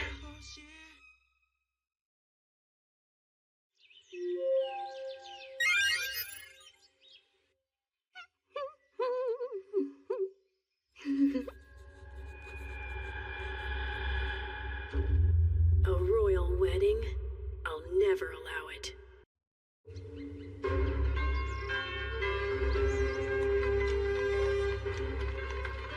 It will soon be 2 years since I graduated from the academy, and the day I wed Tia is close at hand. Which is why I visited Noche's house to pay my respects, alas. You get out of here! My big sister's gonna live with me forever! Go away! Stop it, Aneth. As soon as I stepped inside, Tia's younger brother, Aneth, stared daggers into my very soul. The child that once caused rampant rumors of Tia being pregnant, her significantly younger brother. It seems he was developing something of a sister complex. As I will be the one stealing away his sister via marriage, he can't help but see me as an enemy. Oh, come now, don't be silly, Aneth. Sir Cecil, I'm sorry about him. Apologize all you want, but I can see on your face how happy this makes you. Well, it is true that I intend to take you from the Noches family and bring you into my house. So who could blame him for being upset? Had I been in his position, I would have simply found a way to break off the engagement. He isn't causing any harm, so I will leave it be. I'll be the one to marry my sister. Your Highness should go and be with the heroine instead. Tia. You're a handsome prince, so you could have a harem if you wanted to, right? My sister is supposed to be the villainess, so she can't be with any of the capture targets. I didn't mean for him to find out. I just sometimes talk to myself. And Aneth must have overheard me. But it wasn't your usual talking to yourself. You said it out loud in your sleep. I am the villainess, and as such I must be. Whoa, I said all of that stuff? Oh, Tia. I wonder what else you could have revealed while talking in your sleep. Aneth, I apologize, but I must insist on taking your sister for myself. That is our destiny, you see. I knew it! He's just pretending to be a nice and handsome prince, but he's really the Demon King! The Demon King? That's not true. I never said anything like that. I would never say such a thing because I love you. From the bottom of my heart. I didn't hear it from you. Father's the one who said it. You don't say. Forgive me. I came to resent your highness for taking away my daughter, and it must have slipped out. You haven't changed a bit, Marquis Noches. Oh. Say, Aneth, do you think the Demon King and the villainess would make a good couple? Oh, what do you think, big sister? Do you agree? Absolutely brilliant! I hadn't considered that. The villainess and Demon King in love! The most beautiful love story the world has seen! Well, that's not exactly what I meant. I was just saying our nicknames suit each other well. But this is fine too, I suppose. Hey, what are you doing? Oh, I'm sorry. My imagination was running wild. Is there anything else you wanted to talk to me about? I just... Aneth, you know, even when Tia and I do marry, she will still remain your sister. In fact, you'll simply gain an older brother. Oh, so she'll still be my sister? And I'll get a big brother too? Yes, that's right. You two won't live together anymore, but on the other hand, you can come and visit us at our home whenever you like. He seems to need just one more push. Let us know when that is, and Tia and I will have delicious sweets waiting. Sweets? Oh boy! You won't be mean to my sister, will you? And no harems, right? Right, I promise. Hey, big sister, will going with the prince really make you that happy? Yes, I'll be so happy. You see, Aneth, the love that I thought could never take root has now fully blossomed. Your big sister's happier than she's ever been before.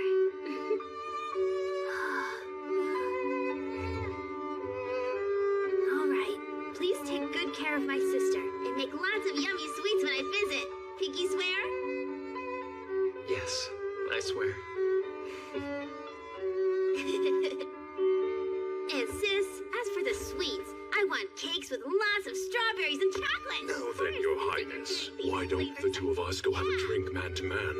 I'll try to keep up, but do be gentle. Of course. As royalty, you're under no obligation to come and pay your respects to our house. I simply wish to show you my gratitude, as the father of the bride should, you know. Then, a few days later.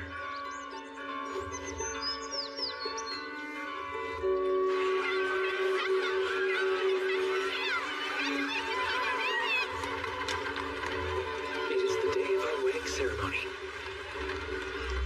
Thank you so much, everybody! Now then, here we must temporarily part ways. I will be eagerly awaiting you inside. Gosh, I'm just so nervous. In retrospect, I really should have written out my blocking on my hand. Please, my lady, come this way. I'm coming! I hope she'll be all right. Oh, Kuro! Tia just went inside. And what is this? Wedding ceremony. List of things I want to do top 100 by Bertia? There are some things that have already been decided, but we may be able to do some of these. Why, thank you for bringing this to me, Kuro. When I see Tia, I will ask her to give you some inari sushi. Though she does not want me to touch her, she seems to be satisfied with my response. Telling me this now is either Kuro's idea of a little mischief, or a little revenge for coming between her and her master. Oh, Zeno. How can I help, Your Highness? Well, today is shaping up to be rather busy, but you can handle a bit more, right? Although, most of these seem to be things she wants me to do for her, so I'll have to commit them to memory. Tia deserves to be made the happiest bride in the world. Well, let's do our best, shall we? This is an abuse of power!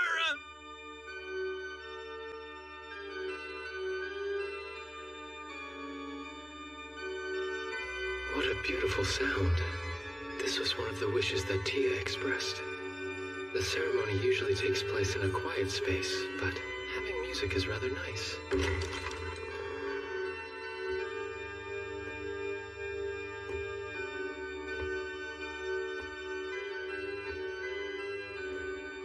It's funny. The first time I met her was just like this, with the Marquis bringing her to me.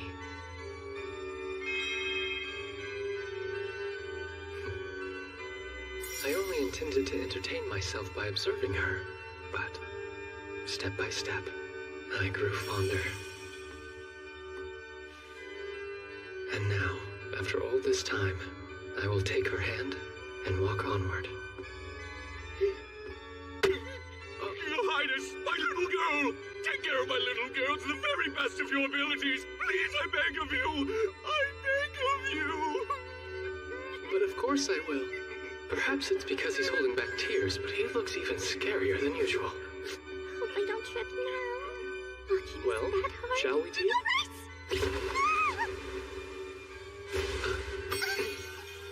I'm sorry for being so clumsy. Supporting his wife is a husband's duty, after all. Whatever we may face, I'll find a way through it. You have no need to worry. I'm just so grateful. without further ado, let the marriage ceremony of this beautiful couple commence. Crown Prince Cecil Glow Alfasta and Crown Princess Bertia. Do their fathers, His Majesty, or Marquis Noches, have any objections? The gods. This next part is long, a bit too long. I am grateful to the gods that I met Tia, but still. I know. I'll think about our honeymoon plans instead. Tia told me about places called onsen inns before. Is it something like this? And now His Majesty the King shall formally bestow the seals of the Crown Prince and Crown Princess upon them. Indeed. Crown Prince Cecil Glow Alfasta and our dear Crown Princess Bertia, I grant you the rings of the royal family. The custom of this kingdom is that we each take our rings and place them on our own fingers. That may be how it is normally done.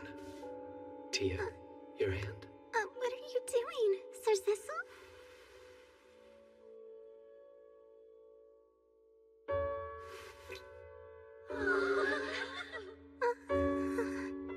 I want us to put rings on each other. Was written on Tia's list after all. Besides, something about this physical action makes our bond feel even stronger. Now then, will you please return the favor?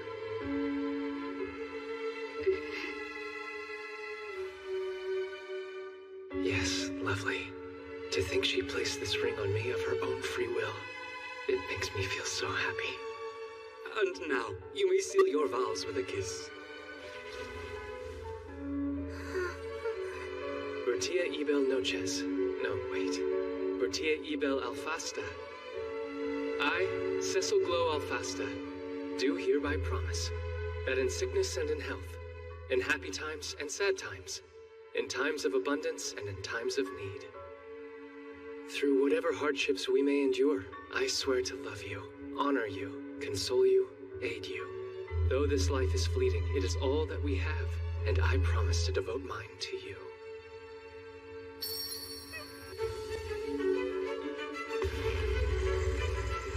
I sense an incredible bloodlust, but I'll pretend not to notice. And my bride appears to be struck speechless. Tia, your turn. Oh, right. Well, you see, I just wanted to say that Bertia Ebel Alfesta, no matter what ill comes our way, swear I'll love you forever, even if death should separate us. She seems desperately determined, and that was quite an abbreviated oath. I assume she was having trouble remembering the words for her vows. No matter. She seems satisfied, so I suppose it's all right. Regardless of the situation, you always entertain me. Wait a moment. Don't you need to kiss me? Do we really need to kiss a second time? It's the only way for you to seal your vows. Normally, Kuro would show up right around now to put a stop to this. Thank you for the help, Zeno. Ready?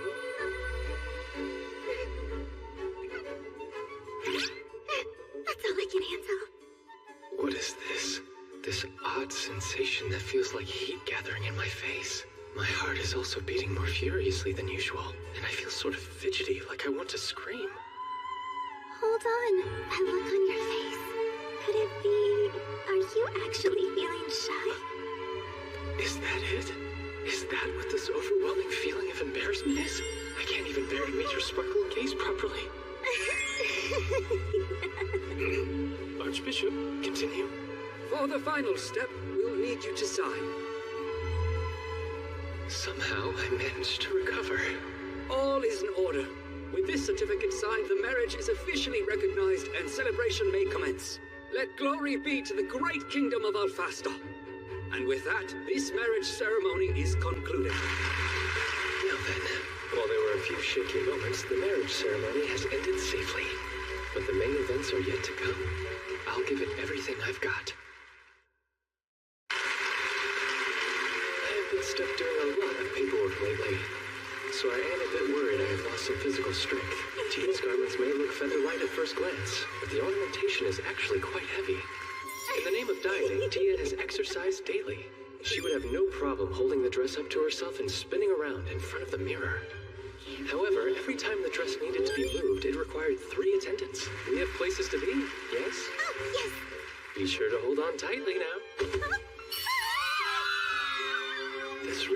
quite a bit of weight, but on her list it said, after the wedding ceremony, I want to be carried off like a princess, so I can manage. What is it, my dear? Congratulations!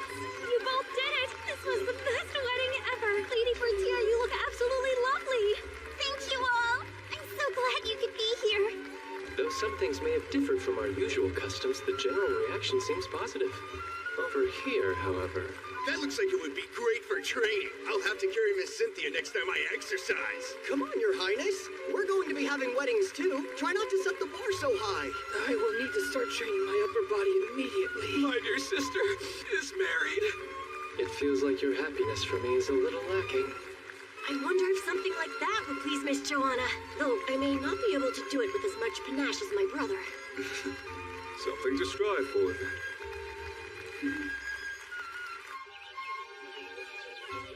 Excuse me. This bouquet is for you, Lady Bertia. It's time for you to toss the bouquet. It's time.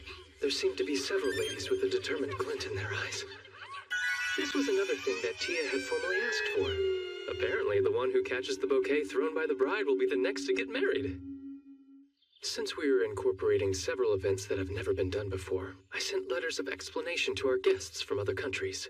A queen, concerned about finding a proper fiancé, insisted she participate, and many similar inquiries arrived soon after that. Who are you talking to?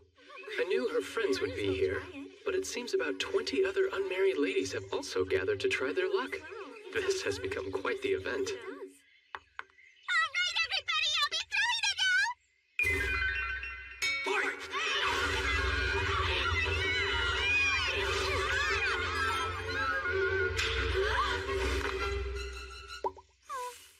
What are you doing, Kudo? This isn't a game of fetch! Please do your best to not let your instincts run wild. But that doesn't change the fact that you're the one who caught the bouquet fair and square. They say that the person who catches it will be the next to become happily married. That means next time, it may be your turn to kiss the groom, Kudo.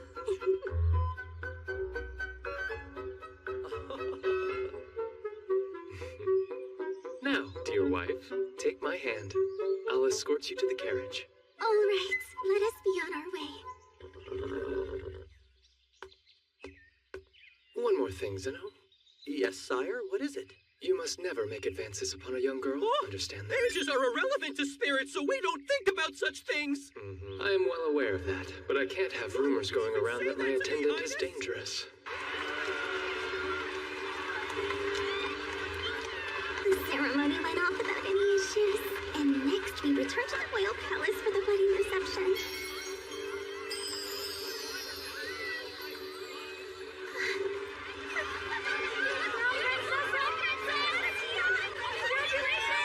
This is wonderful! There are so many flowers! Seems he managed to arrange them in time. The list mentioned a flower shower, so Zeno asked the flower spirits for help. It looks like they granted him many flower petals. I shall have to thank you, Zeno. The citizens are enjoying themselves, and most importantly, I am able to see Tia's bright smile. After that, we fulfilled the essential customs traditionally required by the kingdom. And we also cut the cake, as Tia wished. Her list also instructed that the first bite be demonstrated by our parents, so I enlisted help and worked them in. And then that night, after all the events were over... Sir Sesame? Yes, Tia? Somehow you always end up knowing just what I want you to do without me even having to say it. You really are perfect. After all we did today, I thought that even she would have realized. I suppose it's time for the big reveal. Behold my secret weapon. But how did you... Where in the world did you even get this from? Kudo entrusted it to me. I couldn't be more embarrassed. Oh, come now. Would you not agree that it made today all the more memorable? It's true. I loved each second. Thank you so much. Tia.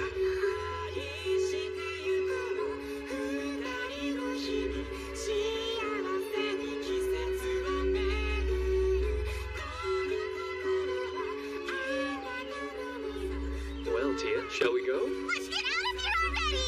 I can't wait! We are now leaving for our honeymoon trip.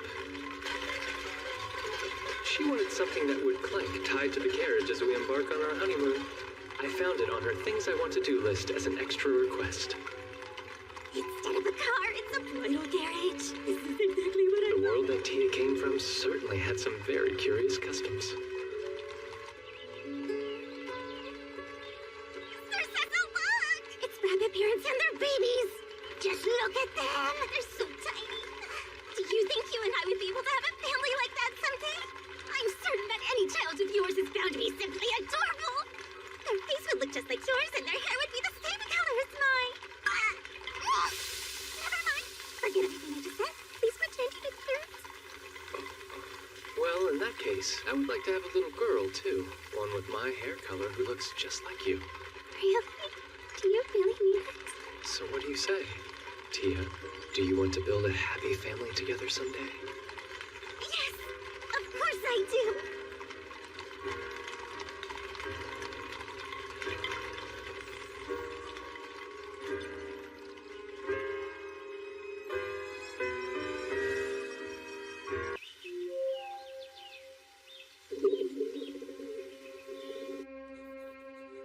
Little by little, Tia has grown accustomed to life at the palace, though lately she has appeared very busy to me.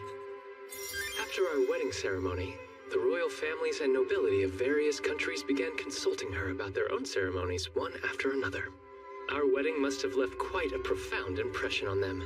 In addition, Tia's wedding information magazine Bertie has been published and is quite popular with the public. How many more times will you surprise me as we move forward in our lives together? This observation log seems likely to continue for some time.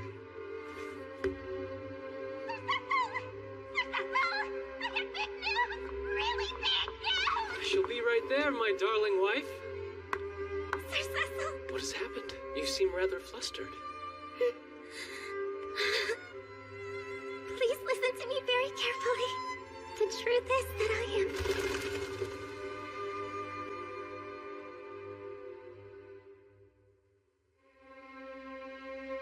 When I am with you, I could never be bored.